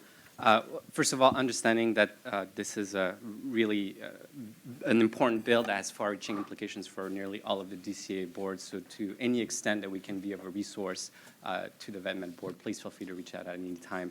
As Jessica mentioned, we hosted a director's quarterly meeting where we shared a project timeline. This is just a suggestion in terms of what are the milestones that the board may need to hit in order to complete implementation by the July 2020 deadline. The immediate steps that the department is taking is currently our OIS team is looking at what are the requirements to be able to implement all the changes needed on Breeze. We're also going to kind of analyze what are the data collection requirements under the bill. There are certain items that will need to be reported to the legislature. So to the extent that DCA is able to coordinate all the data collection effort from all of the boards to facilitate the submission of the data reports. And the final and probably more important piece, our legal team is currently assessing the regulatory landscape. What we're trying to figure out is, can we develop a set of standardized regulation, a template that all of the boards may be able to use as a basis to pass their own regulatory package, or if this will really need to be individual practice act by practice act, and every board will have to kind of write their own regulatory package. So the legal team is currently looking at that to determine what kind of resource we're able to provide. I think in the meantime, for you to consider, there's a couple things that we wanted to note. I think one is between now and next year, probably April or May, the board may need several meetings to be able to go over whatever regulatory package comes out of it, so you have enough time to discuss them and be able to at least approve them, so the package that is approved is able to go through the pipeline and go into effect by July 2020. So it may not be multiple board meetings between now and April 2019, but at least be prepared to commit some time in your board meetings that are currently scheduled to discuss the issue, or perhaps additional teleconference call meetings, depending on how detailed you want to be. And then the second thing, as you know, the bill provides exemption to the law if if the board defines substantially related crimes to the profession.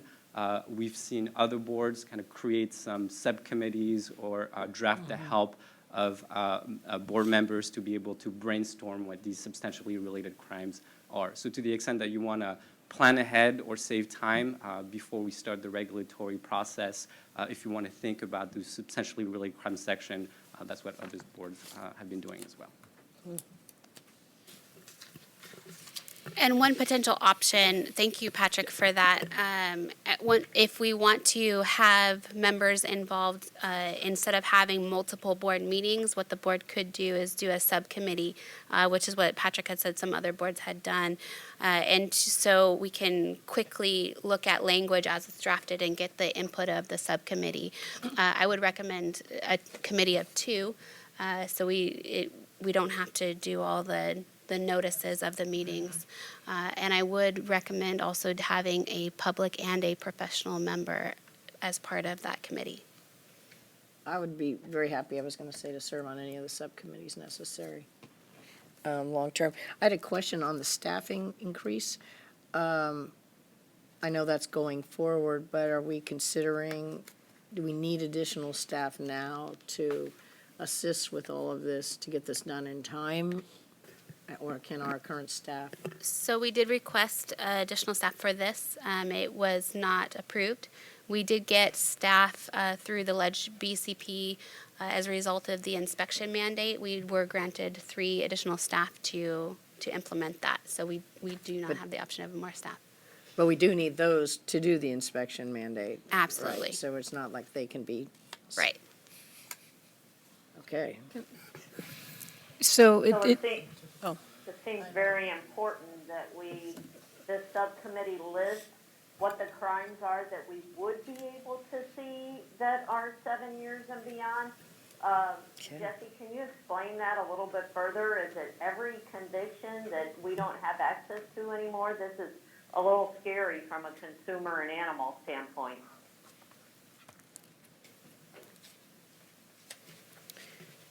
So while Tara's going through her notes real fast, it is important to note, I think, that it wasn't including serious felonies. Those are the violent felonies, manslaughter, things like that. We can still consider those, but we do have additional leeway. And what I would recommend with the subcommittee is first see any recommendations that DCA may have come out with and work with them and work with the subcommittee to bring it back to the board. Dr. Nolan? And just a question, I was under the impression that this bill denied the board the ability to use anything older than 7 years old, but it also does not allow us to require the applicant to state anything younger than 7 years? Is that what I'm hearing? So we have to actually physically go find that information? That's correct. Yeah. We do a criminal, So, don't we, as a part of the But there's application? buts. So to clarify, currently on the application, there's a question as far as their convictions. And we have seen instances at this board where they have said they have self-disclosed a conviction and their fingerprints come back as clear. And so with the question being removed, we no longer have that knowledge. And so they are not self-disclosing convictions. This becomes problematic when you're looking at the FBI. And if they have a conviction in another state, the FBI result, one, is a one-time check for a point in time. It's not a continuous query. And the second is that relies heavily on the states reporting to the FBI. And oftentimes the states don't report to the FBI by the time we do the criminal background check. So we lose that information on the application itself. What about DCA doing a bill that would exempt the veterinary medical board, like animals and humans from this? This seems dangerous. All for health boards. consumers and animals. Patrick, get on that. What do you think, Patrick? Yeah, come on. Well, I can say that this issue was heavily discussed with many boards and the legislature, and this is where it landed. So the boards that do not currently have the fingerprint requirement are exempted from asking the question. So what it means is the vet med board can no longer ask the question as to whether or not someone's been convicted of a crime. It behooves the applicant to provide information about the conviction, because the board would run the fingerprints and receive a report. So it actually helps the candidate if they just provide information as to the circumstances of the conviction, because that would be used as mitigating information. So then the boards that don't currently have the fingerprint requirement can still ask the question. And there are, I think, only about 4 that don't have the fingerprint capability right now. So as to whether or not the conviction is substantially related, the board needs to come up with criteria, because that's the first question. What convictions would be substantially related to the practice of veterinary medicine? And then the board would also have to make sure that the rehabilitative criteria that it currently uses under CCR Section 2040 meets the new requirements in 2138. So there's 2 things that the board needs to look at with respect to convictions. And just to be clear, there's a small number of convictions that can be considered over, if they are over 7 years, and it's primarily like sex crimes and other very serious felonies. So that applies to all the convictions. So you would only be able to consider convictions that were substantially related to the practice as you list within 7 years. And I know we're also focusing a lot on the conviction part of this, but it also goes for disciplinary actions in other states and foreign countries. Older than 7 years, you would not be able to consider. Inside 7 years, you could. Dr. Nolan? I think some of the animal abuse ones are pretty obvious, but I guess one of my big concerns is drug abuse, and whether that can or will be with other boards be looked at as serious enough to be substantially related to our industry. Do you have a feel for that, Tara, as far as? Common sense tells me that would be something that this board would be concerned about and potentially put on their list of substantially related because of the access to controlled substances in a lot of the veterinary premises. But everybody's just kind of in the first stage right now, and I think that, as Patrick mentioned, Legal Affairs is hoping to come up with some kind of template so that all of the boards and bureaus can start to implement this as quickly as possible. And I'm not exactly sure right now, but perhaps the template or the instructions will actually help all the boards determine, give a little bit more guidance as to what kinds of convictions would be relevant to each practice act.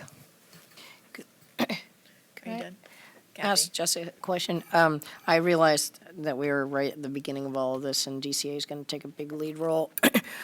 Is there a subgroup of the Healing Arts Board folks or EOs discussing this? Because all the other boards have similar issues, of course, with different, but ours with drugs and controlled substance is more specific to the healing arts. I wonder if there is a subgroup already talking about some of these things. I think that the EOs right now, we're all working with DCA. DCA is not going to work in a silo. They're going to work with all the boards and get their input. And Patrick can correct me if I'm wrong. Okay. So to some degree, we are waiting for DCA to kind of develop the core ideas behind this of how to approach this. But we do need to go ahead and set up a subcommittee that would start. That was going to be my working on question. Can this. we go ahead and set one up? Yes. That will start thinking about this, even though we Yes. don't have the DCA guidelines? It might be good to do that. Yes, so we'll. So Dr. Nolan and I will decide who the subcommittee will be later. Yeah.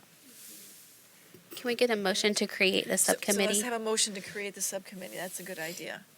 Okay, is there a motion for that? I move to create a subcommittee. Okay, is there a I'll second? second it. Okay, motion is second. Any other discussion? Any comments from the public? Yes, Dr. Newman. There was a recommendation that one of the members be a public member. Yes. Did this bill have a sunset clause by chance? Does anyone? We can only hope. I just don't know. I didn't.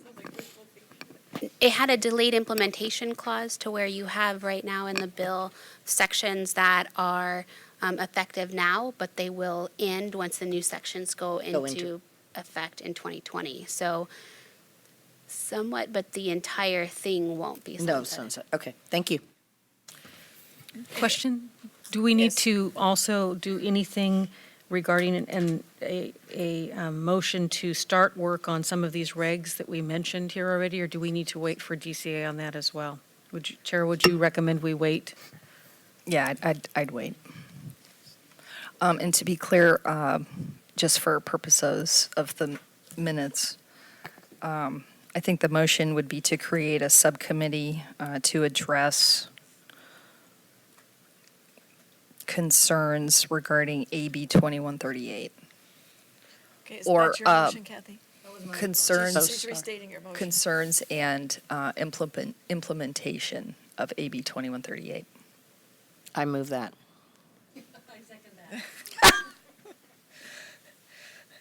Any comments from the public? Okay, should we call for the vote?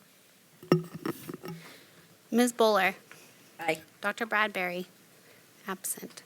Ms. Laredo, Yes. Ms. Mancuso, Yes. Dr. Noland. Yes.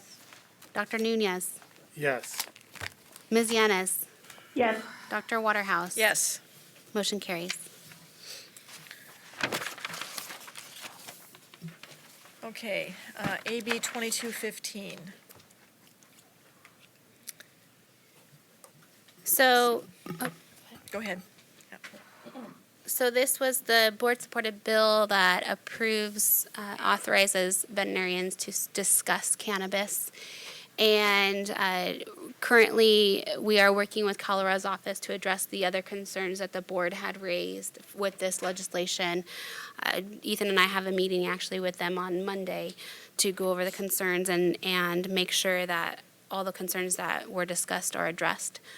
Primarily, the funds needed for additional research on the animal products, the concern that there is no one regulating animal products, and the concerns that were raised on the tail end due to some last-minute changes as far as the conflicts of interest and unprofessional conduct sections that were added. So that's where we're looking. We are going to have to come up with guidelines as mentioned in the bill. And the question for the board is, would you look at guidelines, you have the option to do what medical board does with their guidelines, in that they are just guidelines. They are not in regulation. And so it becomes difficult to enforce. And if you do attempt to enforce guidelines, you run the risk of trying to have an underground regulation. If you want the guidelines to be enforceable, you would want to put those through the regulation process. But if those guidelines are simply restating what's in law, then it's not necessary, but it's really what the board and, of course, Tara is comfortable with. So now, this issue, I think, should go to the MDC. Yes. Can you repeat that, because I didn't catch that last sentence? The part where Tara is comfortable with it? Yeah, what is she not comfortable with? No, it's whether or not to implement the guidelines in regulation or just to create the guidelines and post them on our website available for everybody. And leave them as just guidelines, And which are not. Tara is in favor of that, or not in favor? I didn't catch which, I haven't. I'm just saying whatever we do, Tara should be comfortable with. Oh, I'm sorry. is Okay, I what I'm thought Tara saying. had an opinion. I wanted to ask her. I don't have an opinion. It's definitely up to the board and possibly the MDC if you send it to them for review. So I think this should go to the MDC. We can decide if we just punt this to the MDC now and let them work through hash through should it be guidelines, should it be regulations, or we can try and give them some direction. Well, so I have an opinion on that. This is a very fluid issue. Yes. And by the time we get something in reg, I Changing think, day by day. yeah, I think that if nothing else, we should start with some guidelines, and I'm happy to send it to the MDC, but this is very much a fluid situation. Yes, yes. Well, since there's already a law in place, it seems like guidelines is all you need, and throw them up on the site, and you wouldn't even need to add to the MDC's already heavy-duty work list. But they still need to develop the create them. guidelines. Right. It's going to have to go to the MDC, or at least, or else we're going to have to research it and hash it out, but yes. Can, Catherine?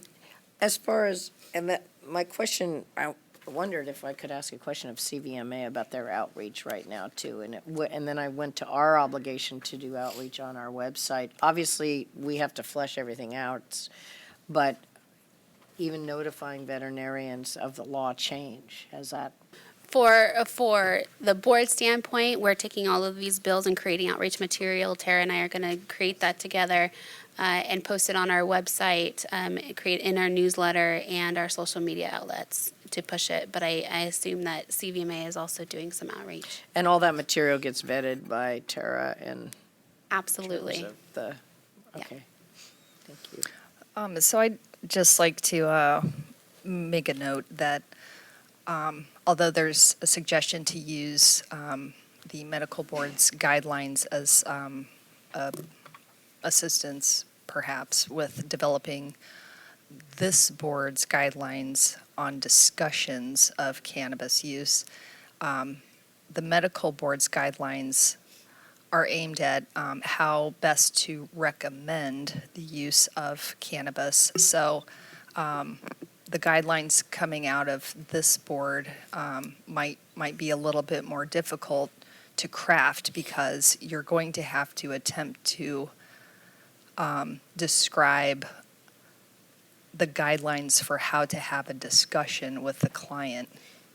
And I also just want to make a point that, as we just found out with AB 2138, regulations have to be in place by July 2020. January. This is January? 2020. For this one. I was talking about 2138. Oh, sorry. And, yeah. yeah, so that's July 2020. This bill has to be just guidelines in place by January 1, 2020. So you could begin with guidelines to post to meet the deadline as required in the bill, and then follow it up with regulations. Yes. That way it buys you some time. And the guidelines are easier to change Yeah. week to week, month to month. Right, but As studies come in, as things change. right, and the real limitation here with guidelines is to just make sure that you're properly interpreting the statutes that are authorizing the discussion. That's why we have you, Tara. And to clarify, I wasn't recommending that we use the medical board's guidelines. I was showing the different options that the board has. You can either create regulations and incorporating by reference, or you can opt to do what medical board did, which was not create regulations. But I wasn't trying to say to use their guidelines. Okay, so I would like to make a motion that we direct the MDC to add this to their agenda for consideration and report back to the board. is there a second? I'll second it. I'm wondering if we need to, in these cases where it's a law that's gone into effect, and need to have them prioritize this. They have a lot on their plate to begin with, but I'm just, I think we can communicate to them that. okay, so it that doesn't we have to a be part date. of this. We have a date.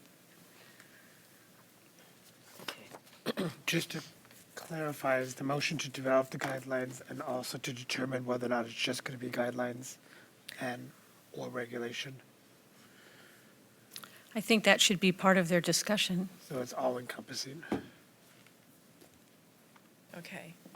Am I hearing from Tara that it could be guidelines that her and staff could make, get up on the site, and then have the MDC look at regulations, and maybe they don't have to look at the guidelines, and they could just focus on the regulations? We don't have any guidelines, so we need the MDC to research that and develop the guidelines. Right, so the MDC would be coming up with the guidelines themselves, and I would just work closely with, I guess, the committee and board staff to make sure it's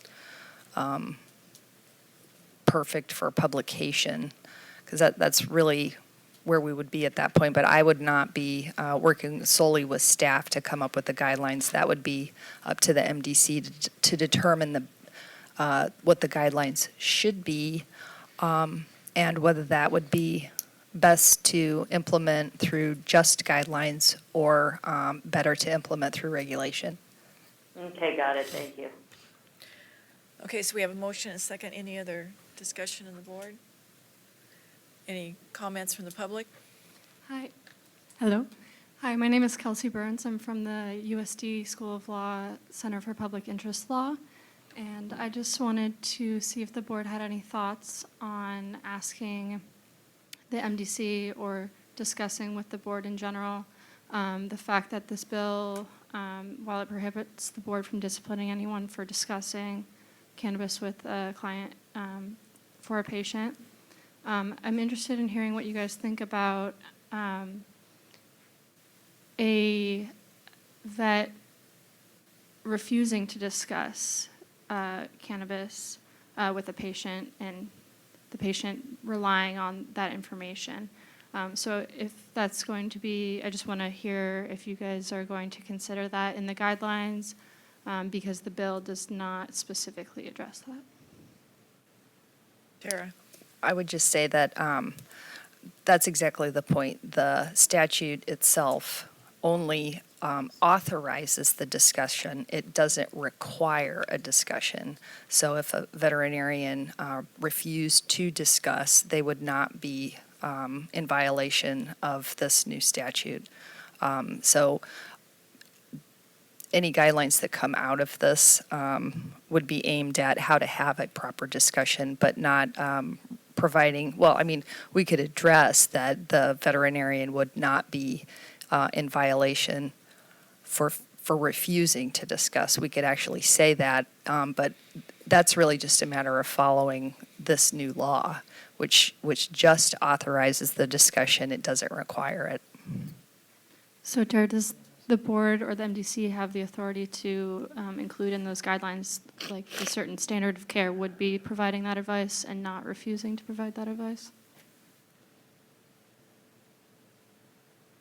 I don't think we're getting into a standard of care issue here because this is not recommendation or prescription or administration of cannabis. It's just to listen and to discuss. So no actual treatment or prognosis is actually being made with this. It's just a conversation to presumably answer the client's questions about the use of cannabis for treatment on the animal patient. So yeah, I don't believe that the guidelines should include any discussion about standard of care because this isn't really a practice issue as much as it is a speech issue. So is it your opinion that refusal to discuss the issue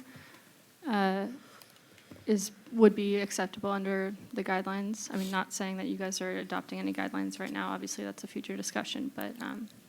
I would say that refusal to discuss is authorized by the statute, and the guidelines don't would not actually have to clarify that. The statute is clear enough that there is no requirement to discuss. Okay, thank you.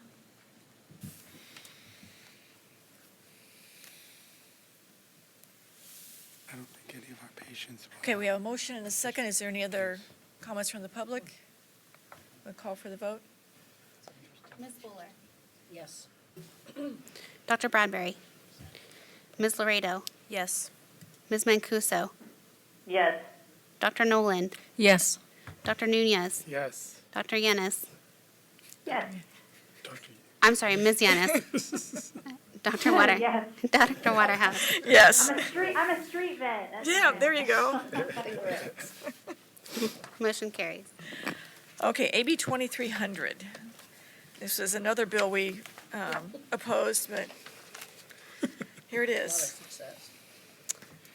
So we are looking at the regulatory impact of this bill to see if we need to update so the statute does not conflict with the regulations. A quick review indicates I'm not seeing that we need to, but I do want to do more research for that. Primarily, we want to do some outreach with the licensees to let them know that this is available, but it is specific to the settings, so they can't just do it out of their office. And so I think that is the extent of our implementation. Any questions for this one? So no action needed by the board at this time? No. SB 1480 and 1491 also, I don't think requires any board action at this time. We did outline our implementation plan. We did receive the 3 staff that we had requested for the mandated inspections. That was approved, so we will be getting those staff. I believe it was 1 office technician and 2 staff service analysts as part of the LEDGE BCP.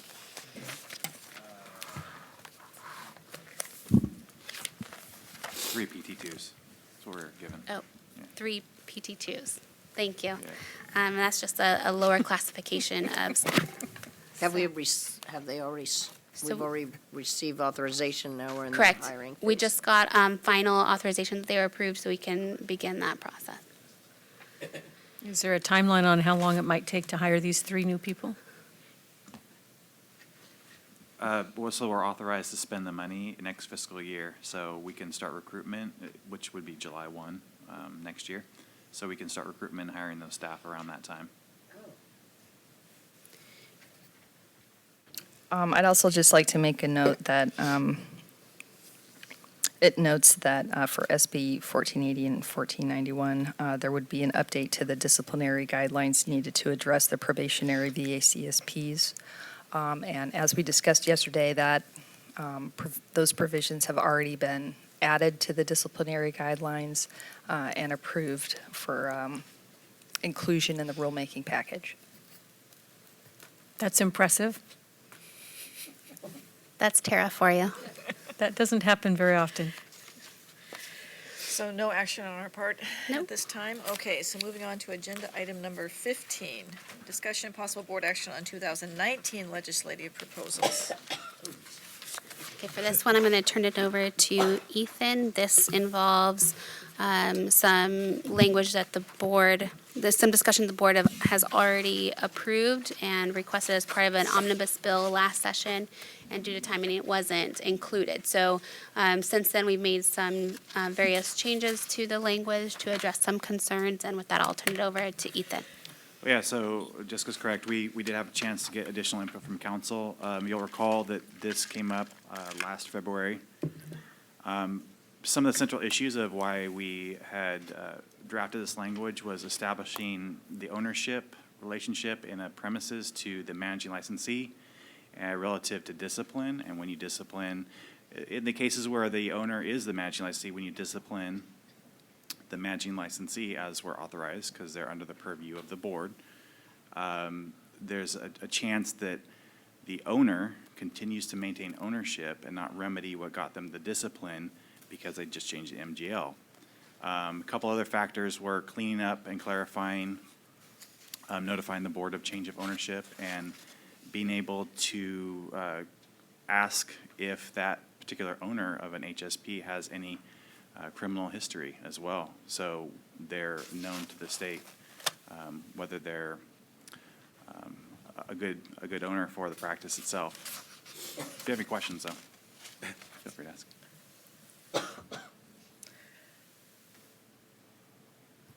So one thing I'd like to note is that if the board approves a recommendation to the legislature to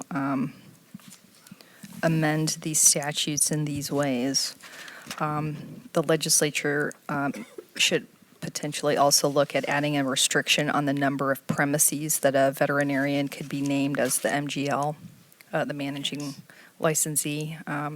This is because we're starting to hear about instances where one veterinarian has been named as the managing licensee for over 100 different premises. So on some level, you have to wonder how much supervision is actually going on. So I think that issue should be included in this proposal if the board approves a recommendation to send it to the legislature. So that's currently not in here? That's correct. It's not in here right now. So But how would you suggest adding that? How would you suggest stating that? We could just tack on an additional issue to be addressed by the legislature to review and potentially enact a limit on the number of premises that an MGL could be named. So just have a certain number, or should there be a requirement to be in the practice a certain number of hours or days or?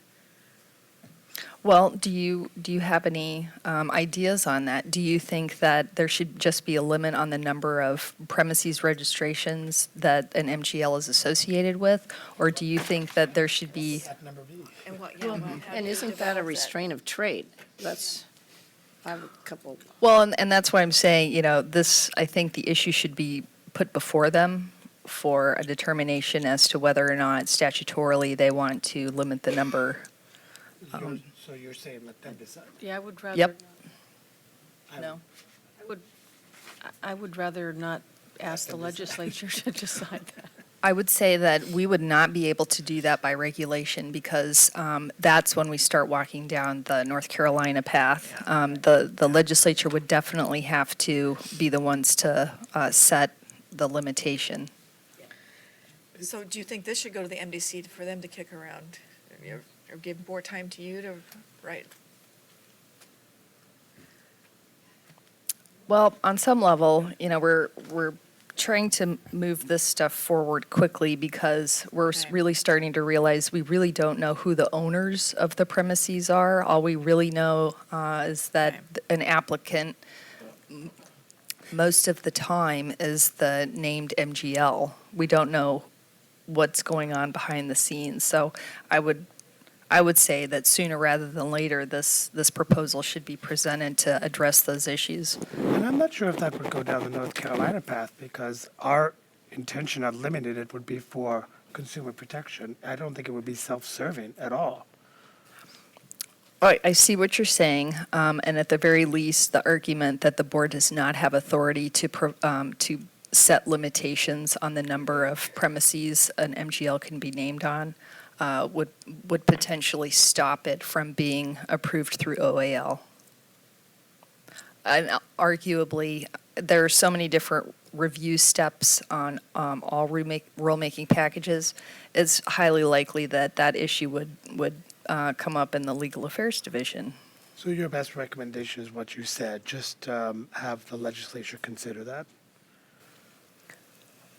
I think they should consider it to determine whether or not they believe that for consumer protection, such a limitation should be enacted by statute. Do we need a motion? Because I will certainly make it 100 premises per person is outrageous. 138. Yeah. 138. Well, we don't want to just kick that around forever, so let's do something definitive, please. Okay, so Dr. Nolan has a question. I just had a clarifying question. It wasn't clear to me whether the wording that we are having proposed to us does take into account AB 2138 or whether we need to adjust it further when there's a comment down here in blue, so.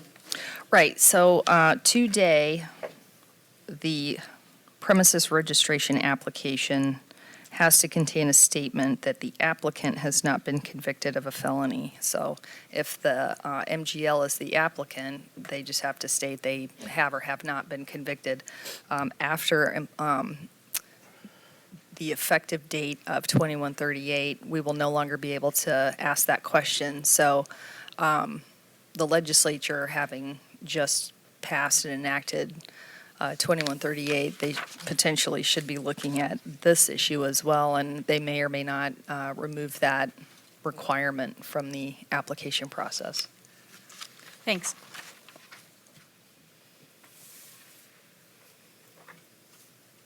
Okay, so what do you, We need a motion. and what should that motion be, Tara? Well, if you agree that the proposed amendments to legislation as provided under item 15 should be submitted to the legislature, then the motion would be to recommend the proposal under item 12 to the legislature for an enactment of legislation with an additional note of concern for the legislature to add or to consider a restriction on the number of premises that a veterinarian could be named as the managing licensee.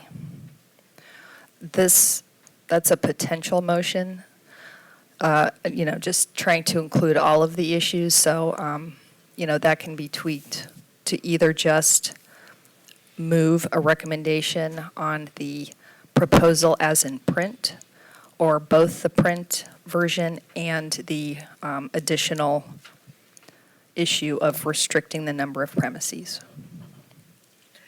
So I have a question for the board. Do you think we should talk about should a veterinarian be restricted to a certain number of of premises? Or should there be some requirement for physical presence in that practice? Well, what do the For other a certain healing time. arts have in place? Yeah, you can't enforce how many hours. They can tell you how many hours they've been somewhere, but there's no way to enforce that. But you could enforce how many premises their name is physically on. So I would opt not to do something that you can't enforce. I can speak for, at Optometry Board, there was a branch office license where they had to get a license at every secondary place that they owned, a secondary to their primary place of practice. And there was a requirement that they are there 50% of the time that services were being offered. However, that is just not enforceable. There's no way that we were able to enforce that, and has since we proposed legislation to, first eliminate the branch office license completely. That didn't make it through, but they did put a cap on the amount of businesses they could own, which was 11, and they deleted the requirement for physical presence. Do we know what any of the other healing arts boards or have done in terms of practice ownership or premises license? I can tell you that when we were looking at whether or not to eliminate the requirement for a branch office license, we looked at all the other programs in DCA. And it was a unique requirement in itself to require that not only statewide but nationwide. But there are other boards who have a managing licensee type. I believe pharmacy is one of them. I'm not too entirely familiar with how that whole practice is. I don't know if you have more, but we can do that research and figure that out. Okay, thank you. So, do we have a motion? Can we add to the motion the discussion about making sure that this is in compliance with the new statute? I mean, I feel like maybe you're just assuming that it's legislature, they're already going to throw that in because of their council, is that right? The 2138? Well, I would hope that issue would be fresh in their minds and they would, I would hope. Okay, I just want to make sure. but I think you're right. It's possible that it may escape their review. So we could add an issue for the legislature's consideration of the conviction statement required currently in 4853.1 subdivision B.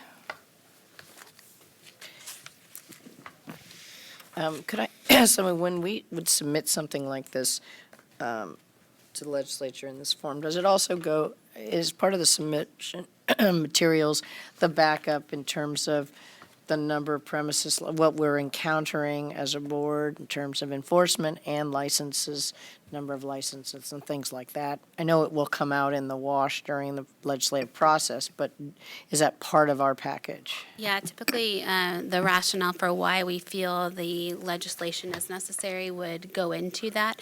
What I would ask for further clarification from the board is what they believe the importance is of and the intent of having an MGL at the premise location. Because we want to make sure that presumably it was for consumer protection to require an MGL in the premise.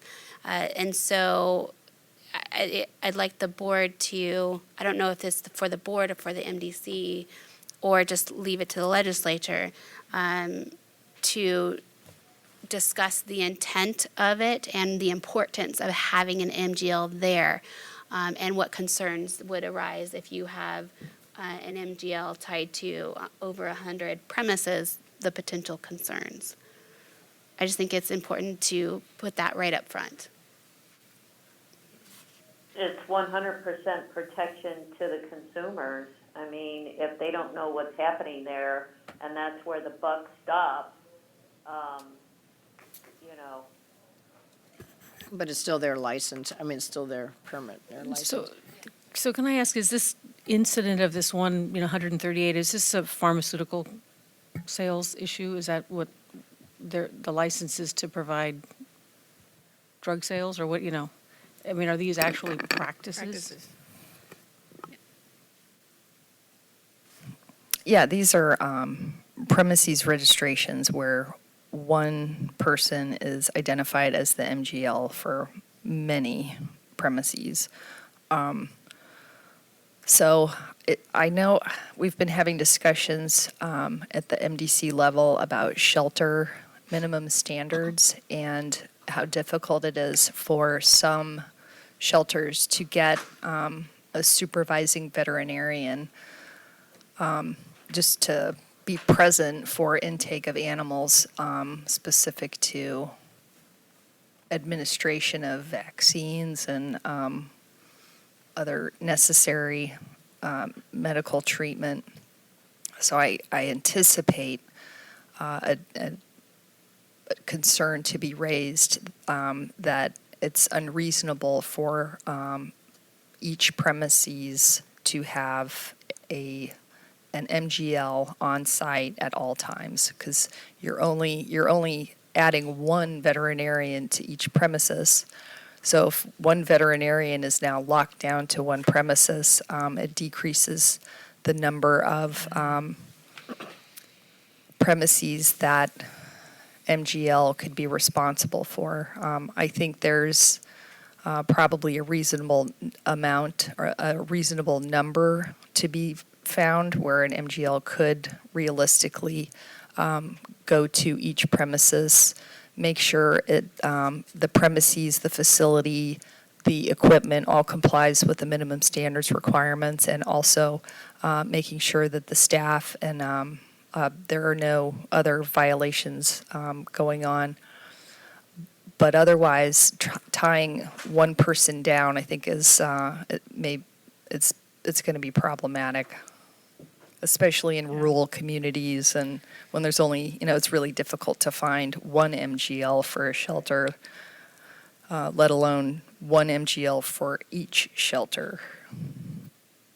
Jessica, how did you guys come up with 11? Was that just arbitrary, or there was something behind it? Well, I can tell you that the board didn't want the branch office limitation at all because it was so unique to it, and we did have a licensee at the end of the day on the hook for if something goes wrong. The 11 came out of the association negotiations with the legislator, and many senators were involved in that as well. It was just an agreed upon number. Okay, thank you. Okay, so do we have a motion? Yeah, I did. Yeah. I made the motion. Okay, Judy, and what is your motion exactly, Judy? Is it to do what It was Tara's? the last thing Tara said, yeah. Okay, just to be clear, Yeah, because she added to it. yeah, is your Okay, motion so the clear? motion is to submit the written proposal to the legislature for recommended amendments to these statutes. In addition, to consider adding a restriction on the number of premises that a veterinarian could be named as the MGL, and also consider the requirement for a statement of a conviction on an application currently in BPC section 4853.1 subdivision B in relation to the new requirements to be enacted under AB 2138. Okay, is there a second? I'll second it. Thank you. Any other discussion from the board? Yes? Just, I'm just, and I want to hear what the public says, but I'm just still I think, obviously, we're voting on this motion. I just still think there's things that MDC could be looking at with this, because I think there's other issues we're maybe not considering. So I know this, I want to confirm, did not go through MDC. Is that correct? That's correct. More as a result of things we found in terms of, okay, thank you. Valerie? So Kathy, you walked right into my comment because MDC did, I have to share this with you, they did discuss this a number of years ago, probably for 2 hours, this exact issue, and they went round and round, picking all kinds of numbers out of the air, and I think they got down to 5, and then all looked at each other and said, we're not going to do this, and they dropped it. So it is, because it's just a very difficult number to come upon. I think they thought it was a good idea, but couldn't decide what number could be handled by one managing licensee, and maybe someone could handle 20 very well, but not 2, or whatever. So it has been discussed before. You may want to go look at those notes or not. I think Dr. Klingborg or Dr. Grant was the chair at the time. So I had to share that with you because I feel like deja vu. Thank you. Yes. Thank you. So Val, just quick question, since your memory serves you well. What was the CVMA stance at the time of the to limit the number? We didn't really take a stance. It was, nothing ever came out of it. There was no recommendation to the board. I think it's a tough topic. So, and we don't usually take a stance until it actually comes to a point of regulation or legislation. Do you if you bring it back around, we'll be discussing it again. Do you anticipate any concerns from the association for limiting MGLs? I think I think everybody sees both sides of it. So I do think it's worth discussion, however.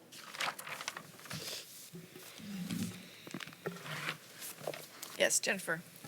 Sorry, I've been very quiet about it because I can think of situations in shelter medicine where there is one managing licensee and they do have multiple locations. It is very hard to put a number. I don't know if it's too late at this point, but I would be in favor of maybe writing something in that we address it if there is an excessive number of premises registered to one managing licensee, because I don't see how we can come up with a number. There will be arguing, there will be discord. I'm fine doing what the board wants, but rather than making an entire regulation, maybe we try to find ways to address excessive permit. When you notice one managing licensee is up to 138 premise permits, maybe address that. Just my opinion.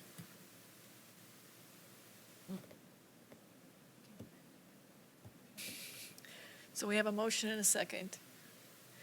This is going to go to the legislature, and they're going to change it anyway. They won't come up with a number. Yeah, call for the vote. Ms. Buller? Aye. Dr. Bradbury is absent. Ms. Laredo? Abstain. Ms. Mancuso? Aye. Dr. Nolan? Yes. Dr. Nunez? Yes. Ms. Yanis? Yes. Dr. Waterhouse? Yes. Motion carries. Okay, so Can I ask what? a Yes, Dr. Nolan. Is this the sort of thing that we put in a package deal to a legislative, which we've done in the past, where we sort of group things together in one bill, or are each of these going to end up being addressed separately? Do you know? Yeah, there's a template, it's a ledge proposal template from Assembly and Senate. Both BNP has their own templates that we can use. And we can use that to either request for an omnibus bill or to use that template and shop for an author.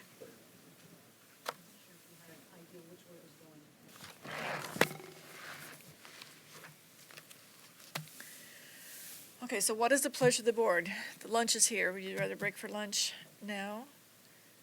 I think the next one in our book is the Administrative Procedures Manual, and that could take a while. Or could do something short. Yeah. The order is a little confusing. Yeah, so we still need to,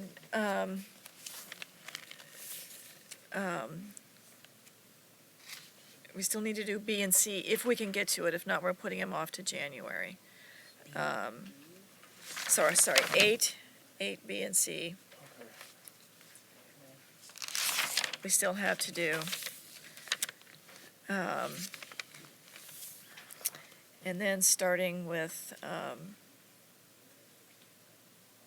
16, then we go to 16. So we can decide what to get done in this meeting, what we need to put off to January. Right now, we have a question of, do we proceed with trying anything right now, or do we want to break for lunch? Let's break for lunch. I agree, let's break for lunch. We still have 17 as well, if we get to it. Yeah. And then, of course, all the executive reports. Yeah. So we'll come back at 10 till 1.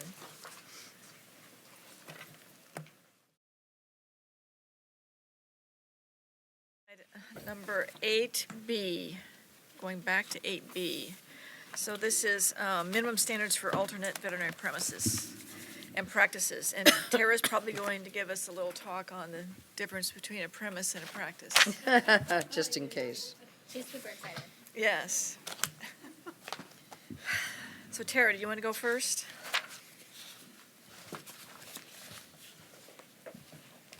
Okay, so the issue here is whether or not we should be coming up with minimum standards for a facility. If you look at these minimum standards, they're all about cleanliness of the facility, equipment located at the facility. But we're starting to insert practice into these minimum standards. So a practice is now going to be a location versus the practice of veterinary medicine, as in a type of veterinary medicine. So I'm recommending that the board consider changing instances of practice as it relates to a location to a different term, potentially just inserting the word premises instead. I know there's a dislike of using the term clinic to differentiate between a fixed facility and a mobile premises.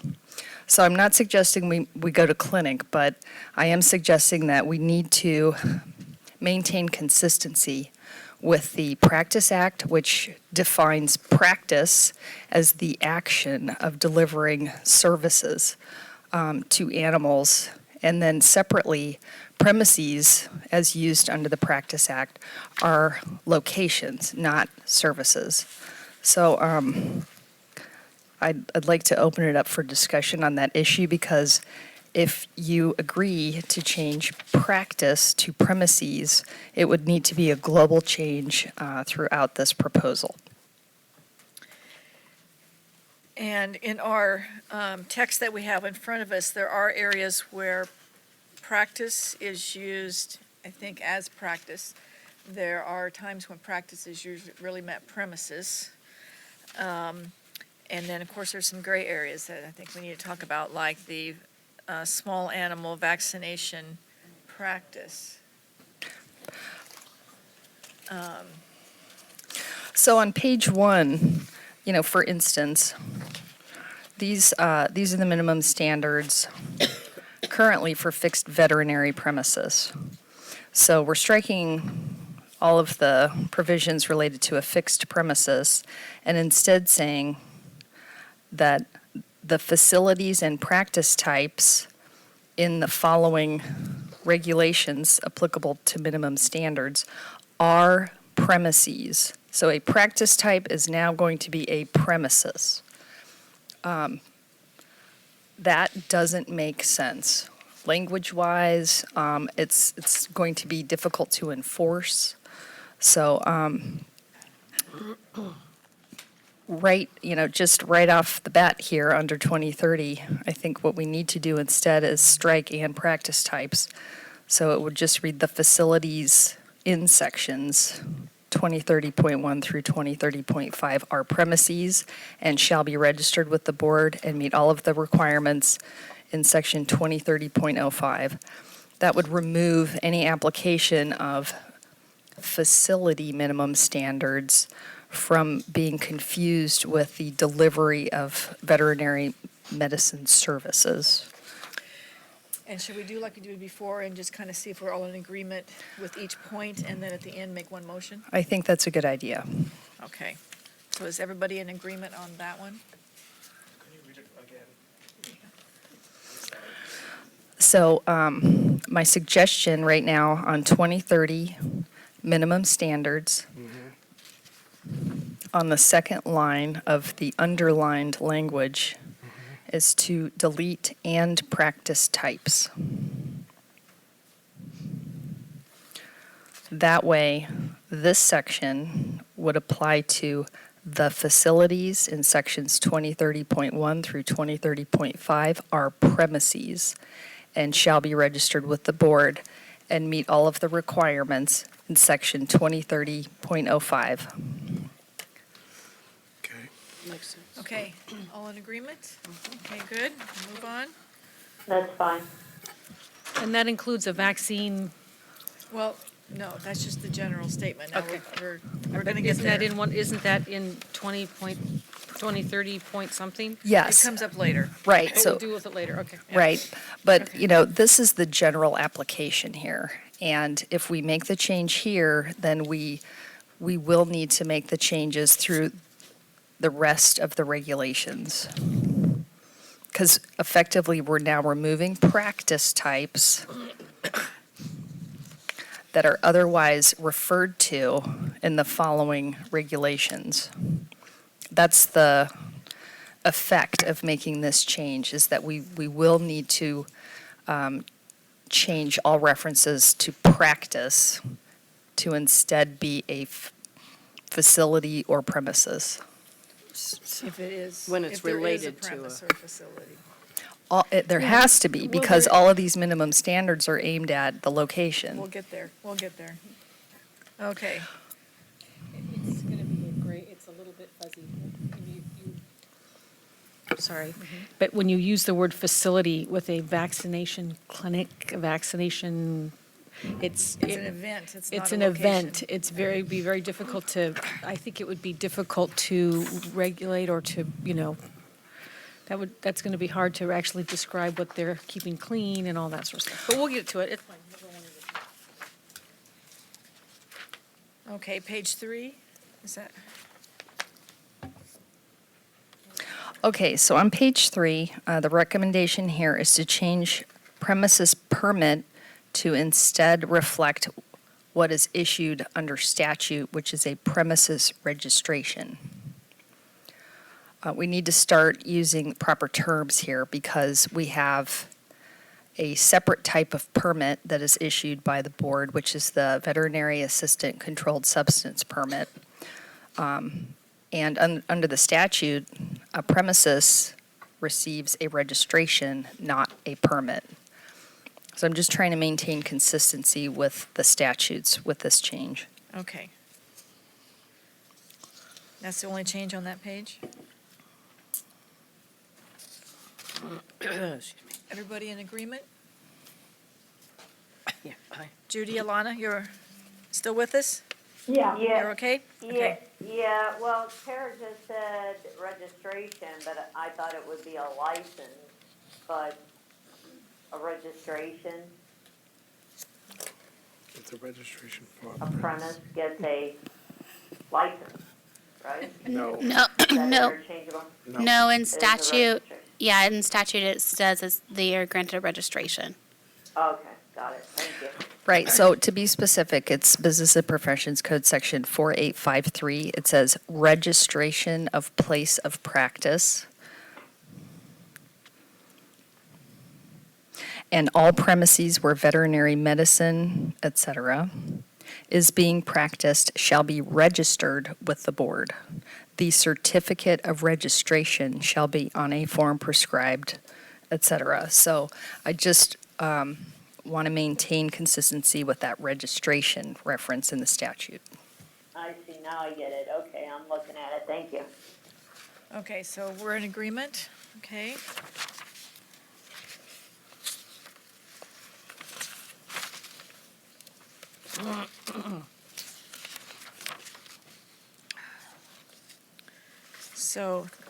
So, I don't have any more discussion on practice versus premises for a few pages. And I don't recall where we ended discussion at the last meeting. I know that we started to discuss these, and I believe that we, oh, we did? Okay. Okay. So then I will continue on. So here and there, you'll see some of the corrections that the board adopted at the last meeting. An example of that is on page 6 of 12, subsection Q. The board approved adding deceased animals shall be disposed of in a sanitary method. Those are the types of corrections that you'll see that you've already approved. I just wanted to make a note of that. Okay, so the next instance of practice is on page 10 of 12, section 2030.3. Can I go back? We went right by. Sure. So the first instance where I think it gets a little blurry is on page 8. And this is under the 2030.2 minimum standards, small animal mobile facility. I'm assuming when we go to page 8E, indoor lighting for halls, wards, reception areas, examining, and surgical rooms shall be adequate for its intended purpose, is referring to the unit or vehicle, right? That we're talking about the inside of the vehicle. But when we get to the vaccine, you'll notice there isn't anything that has an indoor, but we use the same, verbiage, so. So are you suggesting a correction to this? No, but I'm pointing out that the standards that we're using throughout this document will get difficult to apply to the vaccination practice. Okay. So could you state again the language you're referring to? Would you like me to just wait till we get to the veterinary clinic, the vaccine practice? I'll wait. I think we're there. Page 10. Well, I thought we were too, but okay. And Okay, but and I when you will go point to it the out. vaccine clinic, it just says lighting shall be adequate. So when I read that, that means that you can do it in the parking lot as long as it's daytime, or as long as there's lights in the parking lot. So it's not the same language when they went to vaccine clinic. I initially was a little bit confused because I asked myself if mobile practices have hallways, but some Yeah. of these big vans They do. indeed have Right, yeah, hallways. okay. I'm sorry, I thought I saw it somewhere in there, but maybe I'm wrong. Okay, so on page 10, section 2030.3, minimum standards, animal vaccination practice is the current revision. And when you go into subsection A, it currently reads, for purposes of these regulations, an animal vaccination practice shall mean veterinary practice that is limited to only vaccinations and preventative procedures for parasite control and provided to the public during a scheduled vaccination event. An animal vaccination practice shall meet the following minimum standards. And all of these minimum standards apply to a facility, not the practice of veterinary medicine. That's why it's problematic. Right. So what I'm suggesting here is For Pete's sakes. changing the title to animal vaccination Location? Premise. premises No, it's an event. or It's not necessarily facility. a premise. The reason is because we then go to define what that means, and event is included in that definition. But we have to describe this in such a way that it's clear that it's a location, not a meeting, an event, a happening. It has to be the location where these items applicable to a facility Any are veterinarian reading required. this is not going to understand. They're going to think it doesn't, that they have a vaccine clinic, it doesn't apply to them then. That's what's going to happen. So currently, veterinarians think that small animal vaccination clinic applies to them. I have no preference over the use of premises or clinic, but we have to change practice. I like clinic, Then clinic's I do better. too, I think. Yeah. because clinic, when I say clinic, in my perception is that can be in my parking lot, or it can be in my facility, or it can be at the park next door. And it is a fairly historic term that we use fairly frequently for this, whether it's large or small animal. Yeah.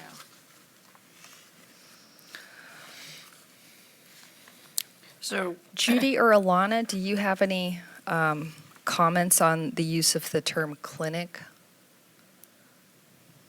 Well, clinic works for me because, like, I mean, a lot of people refer to the events that I hold as vaccine clinics. We title them as outreach events because vaccines are not the only thing that we provide there. We provide, collars and leashes, and we provide, dog toys and a bag of food, as well as all vaccines. So, as long as I'm able to legally still have these in a park, I'm okay with whatever the language is going to say. Where there's adequate lighting.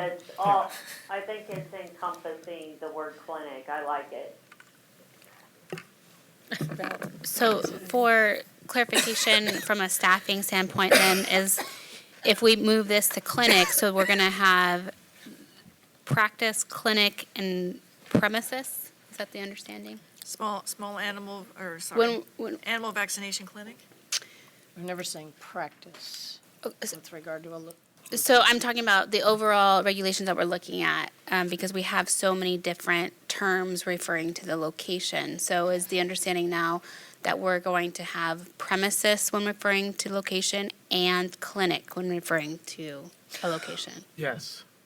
And also facility, because we've got the large and small animal fixed facility. But we could include in that general minimum standards language on page 1 in 2030, the facilities, premises, and clinics in section 2030.1 through 2030.5 are premises and shall be registered with the board. We could potentially remove premises from that, so it's just the facilities and clinics. I mean, my thought is that a premise and a clinic are both locations where veterinary medicine takes place and should have minimum standards applied to them. A premise is fixed, you can't move your hospital, but a clinic has the ability to be in different locations, which I think is appropriate. It can be in your parking lot or in the park or in your facility. Right. So there's a difference in that one is mobile and one is not, but there's still minimum standards that should be appropriately set for the practice, the location where you're practicing veterinary medicine. So to answer Jessica's question on enforcing these regulations, 2030, I think, from a staff perspective, would provide sufficient clarity because through the use of the facilities and clinics are premises. That way, staff knows that those regulations that refer to minimum standards for a facility, minimum standards for a clinic, those are premises. So we crossed out and practice types. Correct. But we should say the facilities and clinics? Yes, if you want to change animal vaccination practice to animal vaccination clinic. Actually, today it's a clinic. So perhaps, I mean, we're really just returning it to what it Returning is to the- already. But we have to add and clinics. Yes, to 2030. And then were there other terms we have to add when we get to the facility or facility there? Yes, we'll keep moving through those, and we can add, if you have other terms to describe the locations different than facility and clinic. Bizarre. Market. Not bizarre, So a point of clarification, if we put the word clinic in there, and they are now considered premises, so if you are going to hold a low-cost vaccine clinic, then I need to register that for a full year as a premise to do a one-time vaccine clinic as an outreach? That's pretty, do you see what I'm saying? Is that what we're? So how is it now? Yeah. Well, the veterinarian's is licensed, and so as a veterinarian, if I go to do a low-cost, I mean, I'll use an example. We do some work at a homeless shelter, and I go occasionally, and but Do you have so. a premises permit? The university has a, No, we don't have a premise. We are veterinarians, though, we have licenses. Okay. So that really will limit any kind of outreach, free, I mean, you see what I mean? How do you do that? I do understand what you're saying, and what's difficult here is that this language was changed at some point during board deliberation at prior meetings. So I don't offhand, I don't know why there is a change from no specific language making all fixed premises, if you look at the first three words of that, to now require all of these facilities and clinics to conform to the premises registration requirements. I don't know, maybe Val can probably maybe Val. answer this. So there were numerous meetings of a lot of different stakeholders on all of the language that you're seeing today, and the word clinic was tossed around a great deal, and nobody wanted to keep it in there because just because it's always been called a clinic, it doesn't mean it's the best word, because and we went through event and we went through all different types of wording, because it could be in a lot of different areas. It could be in your parking lot, it could be at a park, it could be at a humane society parking lot. So it's a location, and the requirements are in regards to that location. A clinic, if you look it up, is an establishment, or it's more of a fixed facility. And there are actually veterinary practices that are called clinics. That's something veterinary clinic. So everybody thought that was a bad word. That's why we crossed it out. So for what it's worth, that was a discussion of about 25 people in the room. I think it's more of a location. I agree with you, and all of this language that you're seeing, and the reason the word practice was used is because the practice of veterinary medicine is actually taken with you to this location, and veterinary medicine is being practiced there. And I know I'm using practice interchangeably, but that's what everybody does. And it's part of that whole ambulatory language. It isn't in that fixed building. So we all stayed away from the word clinic. We didn't like it, so that's why we crossed it out. So another option, I know there's a real desire to stay away from the term clinic. I think Dr. Sullivan shared that viewpoint. So another option would be temporary animal vaccination facility or premises. That way, we're indicating that it's for a short period of time. It's not a fixed facility, but we're still trying to get at the location description while staying away from the term clinic. We struggled with the language, too. Right. I know it is difficult. I think as long as it's clear that it's a movable location, I mean, and that these requirements apply to wherever you're at, that's what's important. But it isn't a building, because that is addressed in other sections. So to make it clear that it isn't a fixed building that has to have those other requirements. But clinic it can be a fixed facility, and I think it's not the right word. Could we say something like the facilities and locations, involved are considered premises? So we use the word location instead of. Well, you've raised a good point of whether or not a temporary location set up for an event should have an annual registration. Val, do you have any historical context for that decision?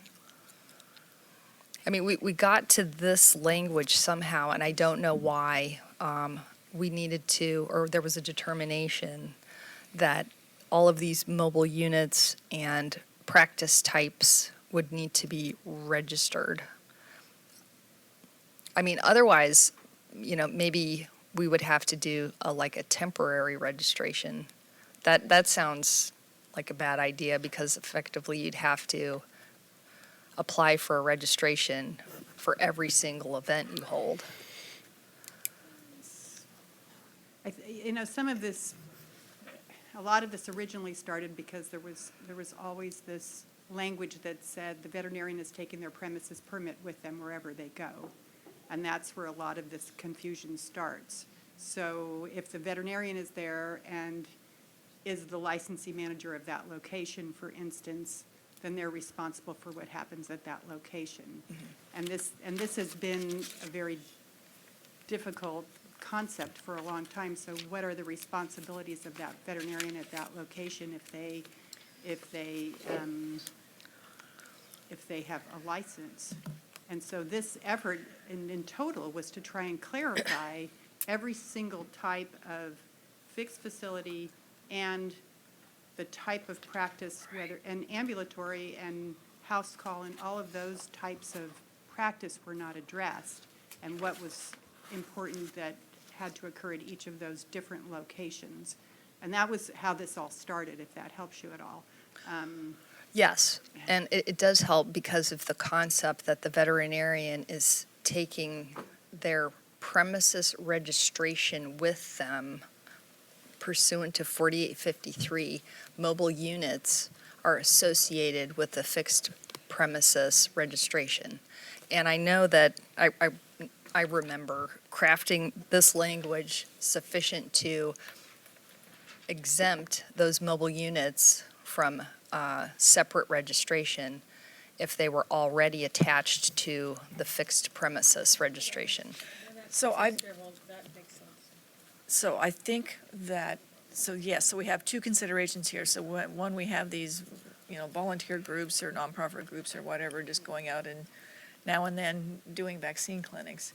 We also there are companies that hire veterinarians, and they're for-profit, and they go place to place, they go to grooming parlors, they go to, here and there, and they have vaccine clinics, and that's the way they make their money, is through vaccine clinics. And so I think this was written primarily for them, because they are not associated with any one hospital.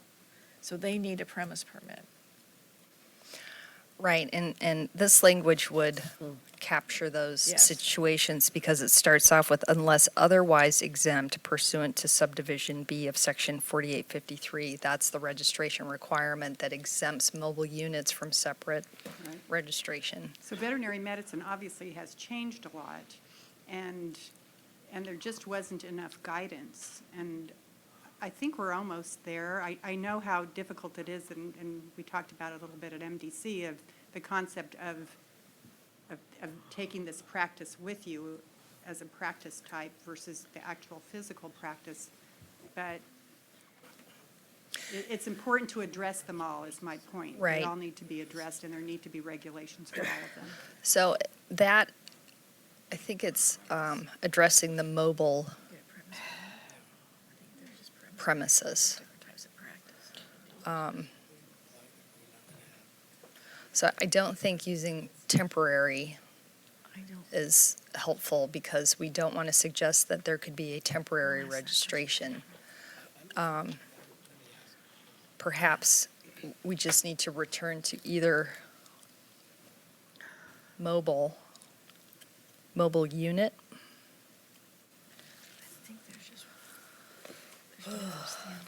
A mobile unit is not a building or fixed facility. Alternatively, there's mobile, well, there's vehicle, and we don't want to limit it to vehicle because these services are performed at the park. It's not in the vehicle. But we need to find an appropriate word to communicate that what the minimum standards are for is the mobile, it's a mobile facility. It's not a vehicle, it's not a mobile unit. Is it a mobile facility? Because Maybe you're, it's Yes, maybe it's that's just a the word I was location. just thinking of, yes. A location. Maybe it's just a location. Wherever that location is where oh, so happens. Event. animal Can we just say vaccination. event? we No. crossed out event too. Event is a meeting. It's not a location. Yeah, I mean, we have our vaccine clinics, sorry, I'm just gonna use that word, at different locations, like every couple of years. Why can't we use event? Well, so how does animal vaccination location sound? Because once again, these are minimum standards for the location.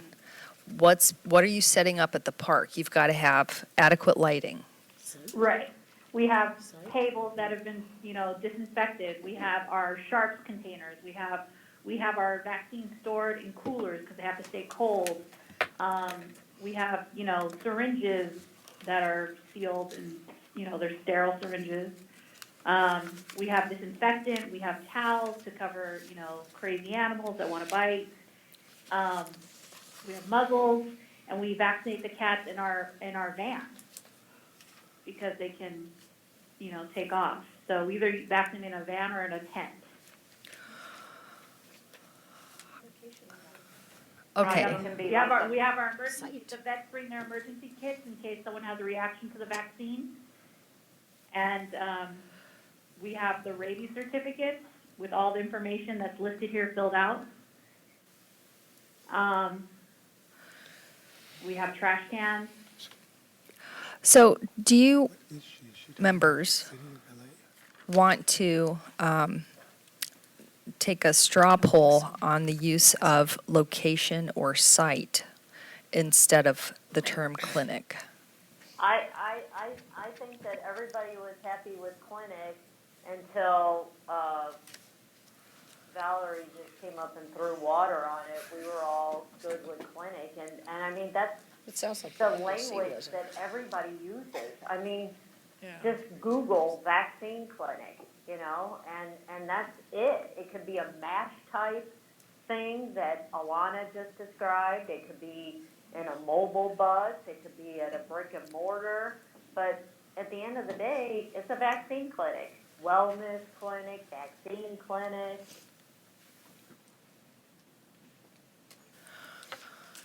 Dr. Nunez?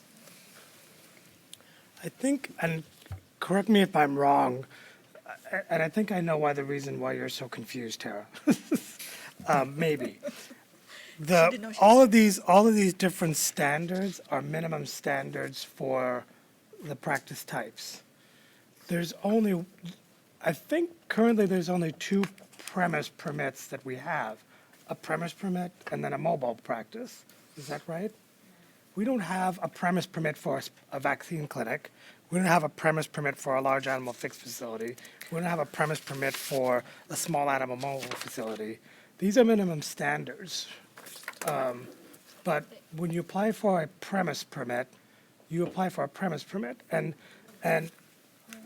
if I were a veterinarian and I am running a vaccine clinic, I'm taking my premise permit and when I'm practicing in my hospital, I'm using my premise permit to practice in the hospital. But if I have a vaccine clinic in the parking lot, I'm using that same premise permit, but I'm applying different minimum standards to the practice of veterinarian during the vaccine clinic. So to answer Dr. Nolan's question, I don't have to apply for a different vaccine clinic permit because I'm using my premise permit. But Agreed. when I'm practicing as a vaccine clinic, And I think, if I remember it correctly, it was because minimum standards were being applied across the board, and some people that were in different practice types didn't feel that the minimum standards applied to them across the board. So that's why this whole minimum standards task force for specific practice types came up. So I think we've got two issues on the table right now, is whether or not the clinic or mobile unit has to be registered. That's one concept. And the other concept is, when you're out in the field, what are the minimum standards for cleanliness, equipment, lighting? So there's two different So issues. The vaccine clinics that Alana is referring to, is that the city of Los Angeles that you're referring to when you say my vaccine clinics? Yeah, we do them in the county of Los Angeles, which is unincorporated East LA, or we do them in the city of Los Angeles in the park, and they're always done in parks. And so the city is hiring veterinarians to run these clinics? No, the Humane Society of the United States pays a stipend to vets to come and work our vaccine clinics. So is there a premise permit for these vaccine clinics? Or are we just using We the have to get a permit, when we have our events in the city parks, we have to get an event permit from the city of LA. When we have our Right, permit to right. have our events in the county parks, But you're relying on just the veterinarian's license. correct. There's that's there's correct. actually no premise permit for your clinics. Right. Correct. So, but are these Yeah. veterinarians, are any of them practice owners, or they come from practices that have a premise permit? Let's see.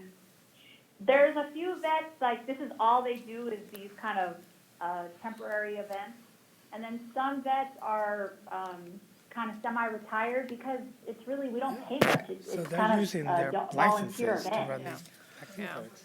It's a little stipend. They get like, what, $100 or something? So for enforcement purposes of these minimum standards, the board needs to know who's performing them, and that's why we would want premises registration. So the board is aware that these clinics and mobile units and different practice types are out there. So we need to know who's doing what. So the Humane Society doesn't have to be a licensee to apply for a premises registration. That way we know that the Humane Society is offering certain services at locations. Their premises registration would travel to the location. Yes, they would have to have a managing licensee under 4853. Right. There would be a fee associated with it. I mean, we have to know who's doing what, and we're also trying to make sure that wherever these services are being provided, there are minimum standards for cleanliness and equipment and lighting. Dr. Nunez? So the last point I was made, you're splitting hairs in regards to these minimum standards on what we should call them. But there still is just one premise permit. So I'm not sure if you need to split hairs because these are minimum standards. They're not defining a premise permit because we only have one premise permit. We're not defining the premise permit. We're defining the location where all of these items of equipment and lighting have to be set For the up. purpose of applying minimum standards. Correct, at the location. A separate issue is who's ever offering these services or providing setting up the equipment and lighting. They need to be registered. They need to have a premises registration so that we know they exist and can go and inspect and make sure that those mobile facilities are complying with the minimum standards. But when you go to the Veterinary Medical Board's website and you apply for a license, you apply for a license or a premise permit.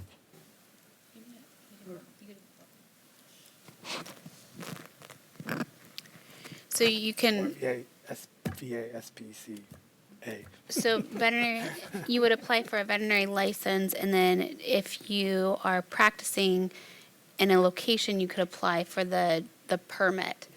And then you could go and practice if you are tied to that premise permit, if that's what you're tied to. But I think the situation is you have the vaccination clinics and the veterinarians aren't necessarily tied to an existing premise. Yes. That's the concern, Yes. because they would have to apply for a premise permit. Yes.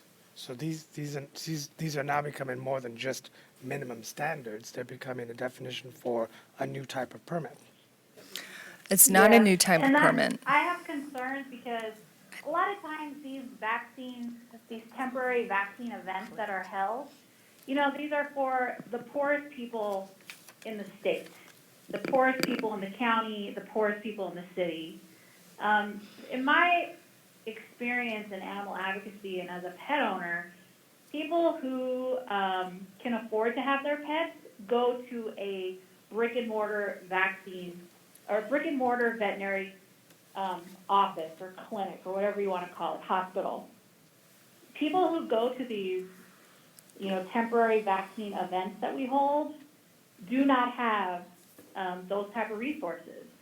And so we have to have these temporary events. If we're going to have to be applying for a permit every year for these events, that just seriously reduces our budget and how much services we can provide to low-income residents. And what happens is when people can't get their parvo vaccines, we have these huge clusters of parvo in the 6 zip codes that I service here in East LA.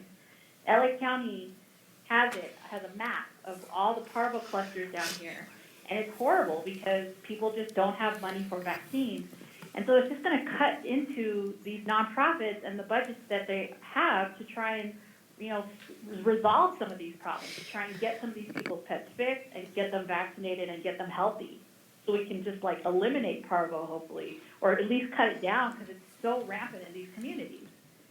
Yeah, it sounds very onerous and it sounds expensive, and it seems like, these clinics can pop up, as having a nonprofit myself, and doing microchip clinics, and then somebody wants to do vaccines. It could be, hey, we need to do this at the Boys and Girls Club. Okay, let's schedule a date, get some money, and get a few vets, and boom, let's make it happen, So you need that spontaneity, and it seems like it needs to be the veterinarians that are participating that need to make sure, hey, now how is all this coming together? Yes, Alana has her protocol.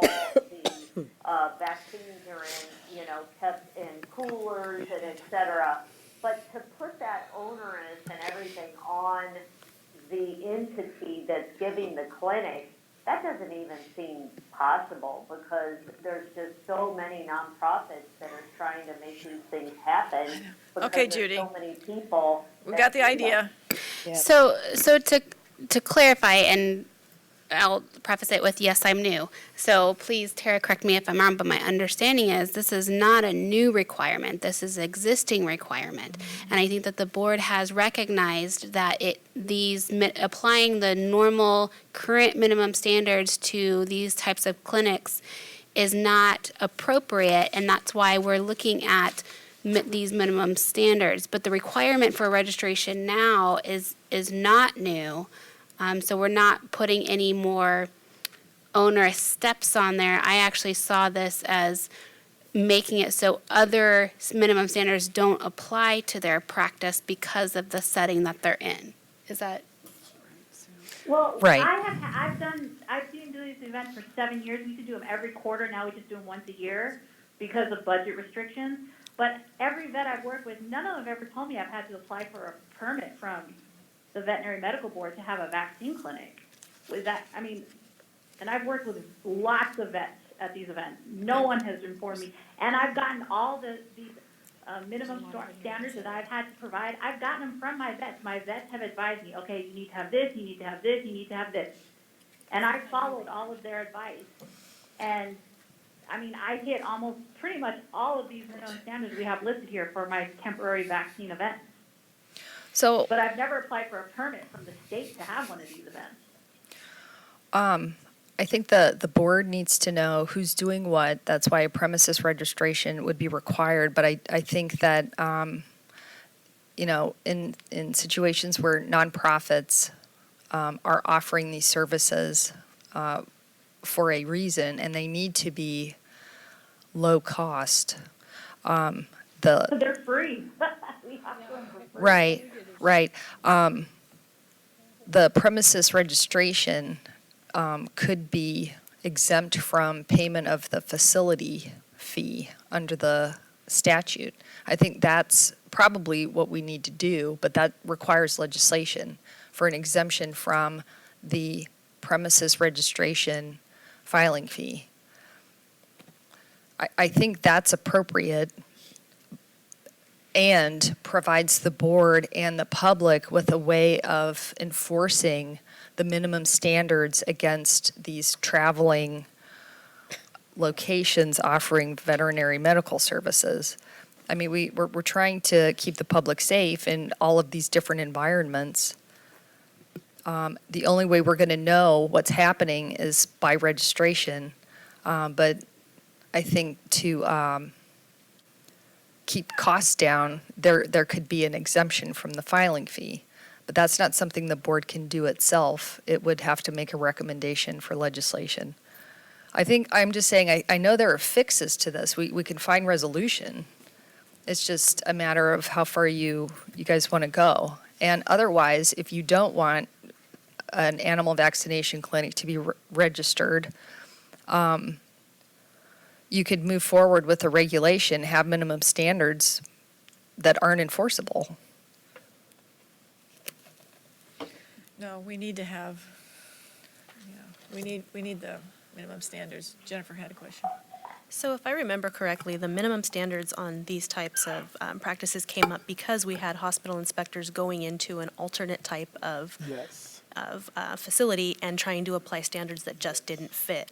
So I can pick on Dr. Drusi's because he isn't here to defend himself. There is a fixed premises permit for the hospital and then a mobile premises permit. So the mobile bus will go out into communities, but there's a different doctor hired. It's not Dr. Drusi's himself who's performing these. They hire a contract veterinarian. If there were to be an inspection and they came in and say the vaccines weren't kept on ice or they weren't kept at the right temperature, they're not going to drive back to the fixed location and discipline Dr. Drusi's. They would discipline the veterinarian there because ultimately the veterinarian is still responsible for following the regulations in the Practice Act. So I don't know if there's a way that we can just, again, I like to put things on the veterinarian for them to decide, but the veterinarians are still required to follow regulations. To clarify, it wouldn't just be the veterinarian, it'd be the MGL for the premise. So it might not be the veterinarian who's providing the service. True. So the managing licensee would be at fault, but the veterinarian standing there allowing the poor practice to continue wouldn't be disciplined?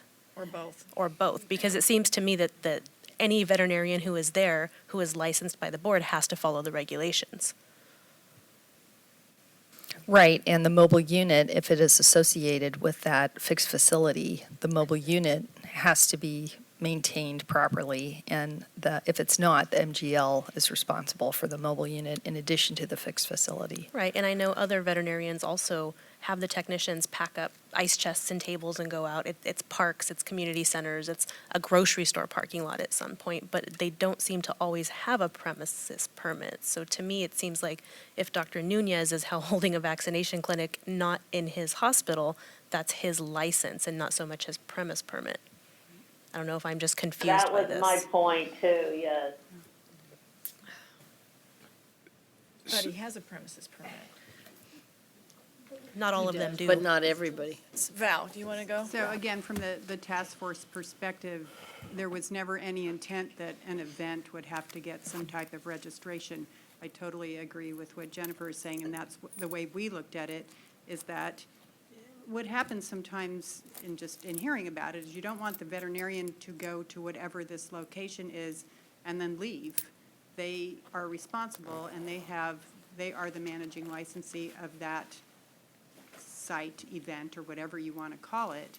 And so they're, again, they're taking their permit with them and they're responsible. And what's on this list of things is the medicine that they're responsible for, to make sure not just that good medicine is being practiced, but that the right lighting is there to practice good medicine, that the right supplies are there to practice good medicine, and record keeping to practice good medicine. And that's not on whoever's necessarily running the event, that's on It's the the vet. veterinarian who's the managing licensee.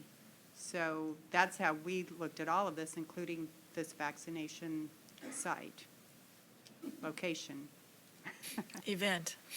It actually sounds like Nunez. I'd like to say that I do feel a bit of some disappointment on some conclusions that are being made, and I would like to make it clear that no one on this board is trying to make it onerous for low-cost, no-cost vaccine clinics to occur, especially in areas of lower economic status.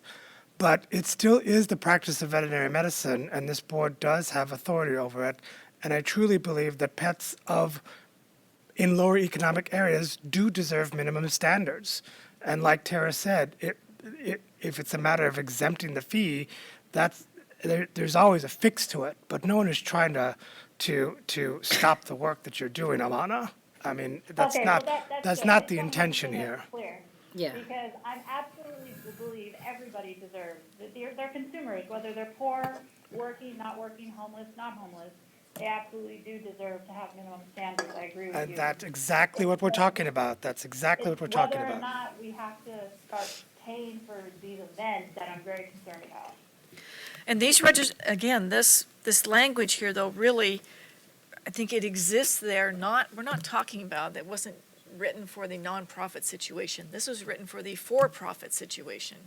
So that's, So, and to add to what Tara had said about the possibility of getting legislation for nonprofit, that does exist in other practices. It used to exist for optometry, and then that portion got struck. But there were instances where they were doing free healthcare events, and so nonprofit organizations wanted to be exempted from having to get a permit. And so there was verbiage in there, and it does exist in other statutes to exempt the nonprofit, but there's difference between a not-for-profit, a nonprofit. And when the board was discussing, optometry board was discussing whether or not to limit it to a nonprofit organization, there were some corporations that came out through the work once legislation was proposed, and it got very hostile. Because they were saying that we were discriminating against them, and the whole thing kind of died. But I'm just want to let you know that there are other statutes out there, and there's legislation that we could try to potentially, we can request for an omnibus bill and see if it sticks, to see if we can exempt the nonprofit organizations from a fee. we need to look at that language. Yeah, It may not apply to all nonprofits, but I do, yes. I do Dr. Nolan. feel that this is a very limited practice situation when we're talking about these vaccine events, whatever they are. And, Bazaars. yeah, and I guess common sense would tell you that if, to protect the public, the veterinarian that is required to be present there has a license you can take away if something goes wrong. And so in my mind, we do have a way to protect the public in these very limited practice, low cost or whatever vaccine clinics. And so I'm not sure, I think I agree with Jennifer that I think we're splitting hairs a bit to require them to be licensed and then change the statute so they don't have to pay. And I mean, I feel like we've protected the public pretty well. If there's a problem, the veterinarian with the license is going to be the one we discipline. So, but let's go back to the for-profit companies, because those usually are not owned by veterinarians. They But it's just still hire- a veterinarian that They is hire a there. veterinarian to come in one day. But- But you've got the basic company that's still there, and that's the one that that's the one I think needs to file get the premises registration. So look at the for-profit companies and think about them. So we keep returning to practice types and the mobility of the veterinarian license separate from the premises registration. So if there another way to resolve this is to change the language to require minimum standards of the licensee performing these services. So moving it away from the premises requirements to instead place the onus on the licensee to ensure that the location where that licensee's services are being provided is responsible for making sure that these items are present, they're checked off. I think that resolves our practice type versus premises issue, but that's the crux of it. It's either a location that somebody has to be responsible for, either by a premises registration separately or in association with a fixed facility, or the licensee is responsible for making sure all of this occurs and is present. And it's described by the practice type that the licensee is providing. If you did that, then would there be any justification for a premise permit at all? Yeah. I'm just throwing out options. I would Feel rather free to see- discuss. I would rather see us move forward with this, and then, and also move forward with the, trying to get the legislature to exempt the, nonprofit companies from the premises registration, from the cost of the premises registration. But I think it's important to move forward with the minimum standards because these occur much more often. These occur more often than it does for the nonprofits. It's just that you Can I get it throw the right. scenario out where Tara just said, if for the practice type that we're referring to as a vaccination event or whatever, what if for that practice type only, you had the licensee, the veterinarian responsible, and then all the rest, you either had a premise permit or your mobile clinic was under the auspices of your fixed facility premise permit. So so I'm asking you this question. How then is the public not protected if it is a big corporation that brings a California licensed veterinarian to run these, commercial vaccine clinics? They still can't stay in business if their veterinarians aren't doing their job and they're being disciplined. Or do you feel like they will just? I think that's, I think it's being naive. Okay, but is it Because protecting the public is my? I think there's the companies out there operating them, they're practicing veterinary medicine. They hire a veterinarian just to come in for Well, the an hour. veterinarian is practicing the medicine. They're not, because they well, they- cannot come and do a vaccine clinic without a veterinarian. They cannot, but they come very close to the edge, put it that way. And so I think they need to have a premises registration, just like any other place needs to have a premises registration. We need to know who they are and who does what. We need to have some way to go after them when they're not doing things properly.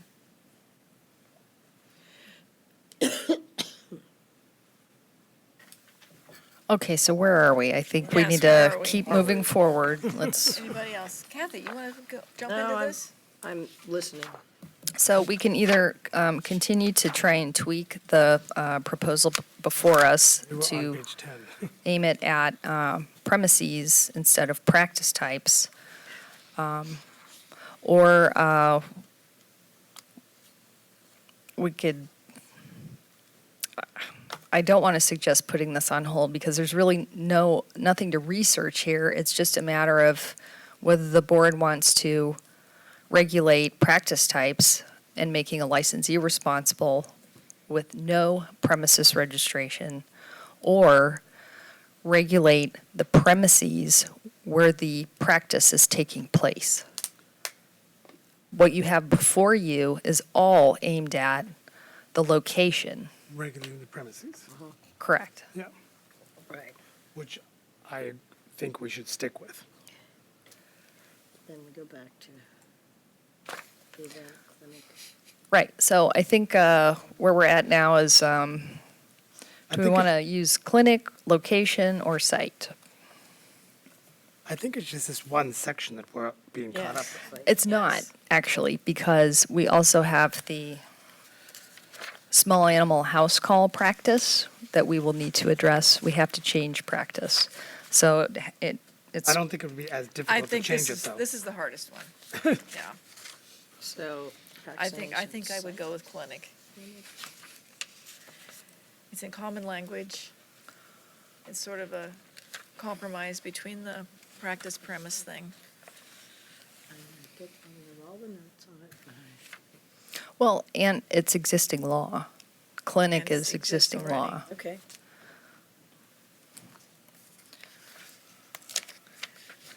Okay, so what we're contemplating right now is in 2030, on page 1, Yeah.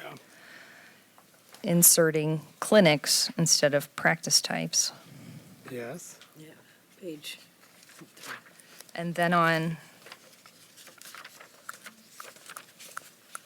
page 10, 2030.3,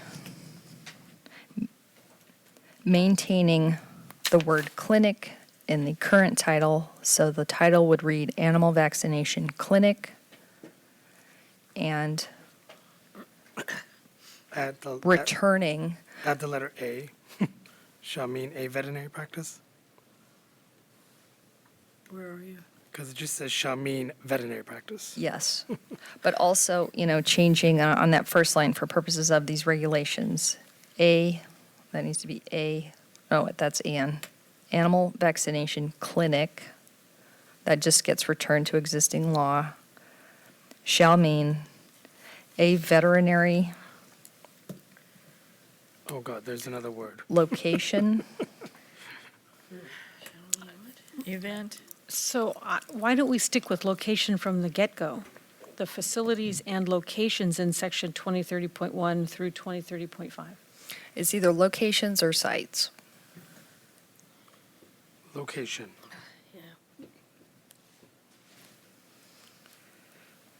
Veterinary location.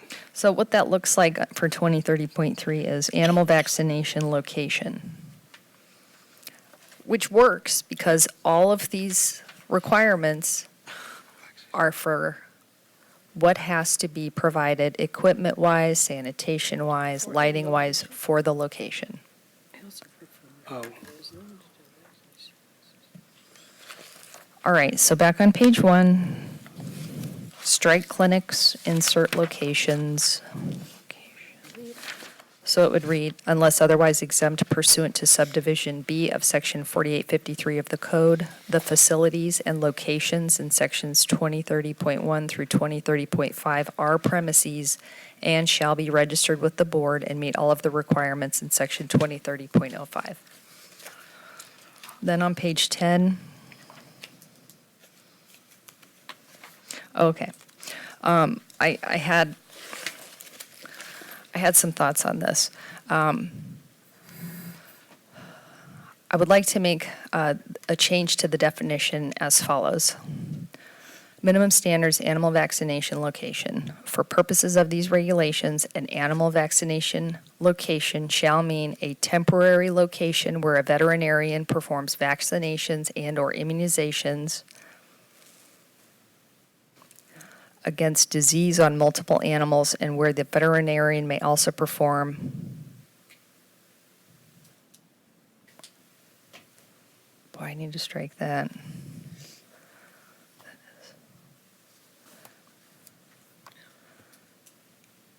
All right, I'm going to go back.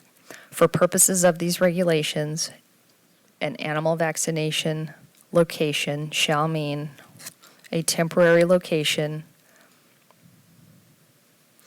where a veterinarian performs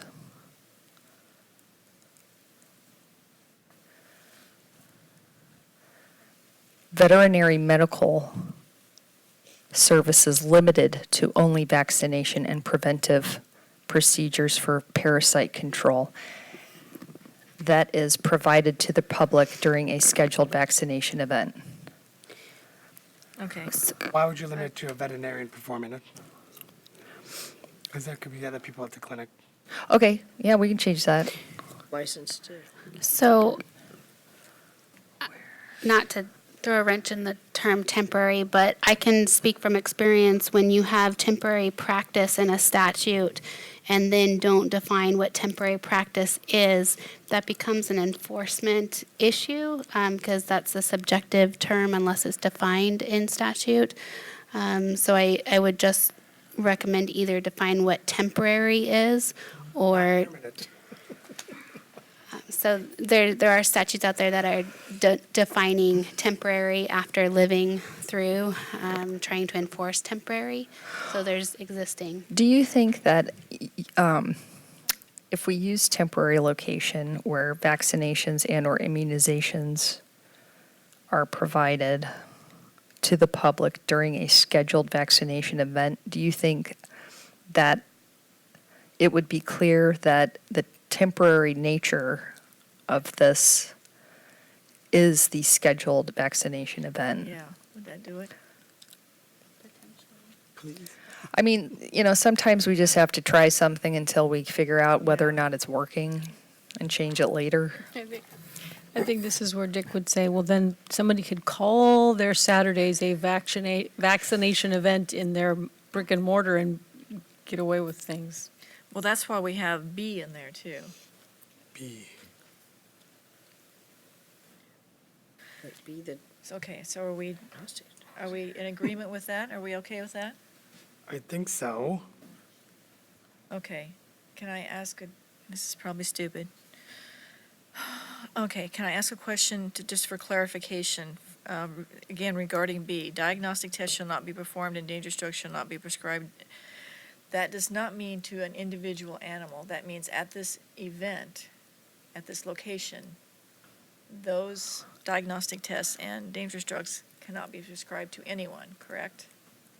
Correct, because we're describing Okay, what's that's- going on that's at the a hospital location. inspection problem.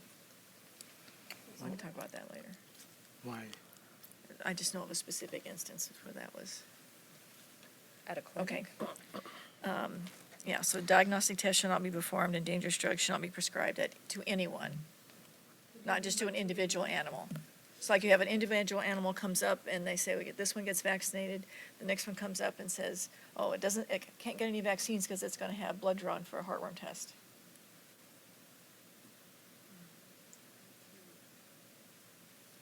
So this means, this is the way I always interpreted this, is that they can't do these tests at all, or prescribe prescription drugs to any animal at this event, at this location.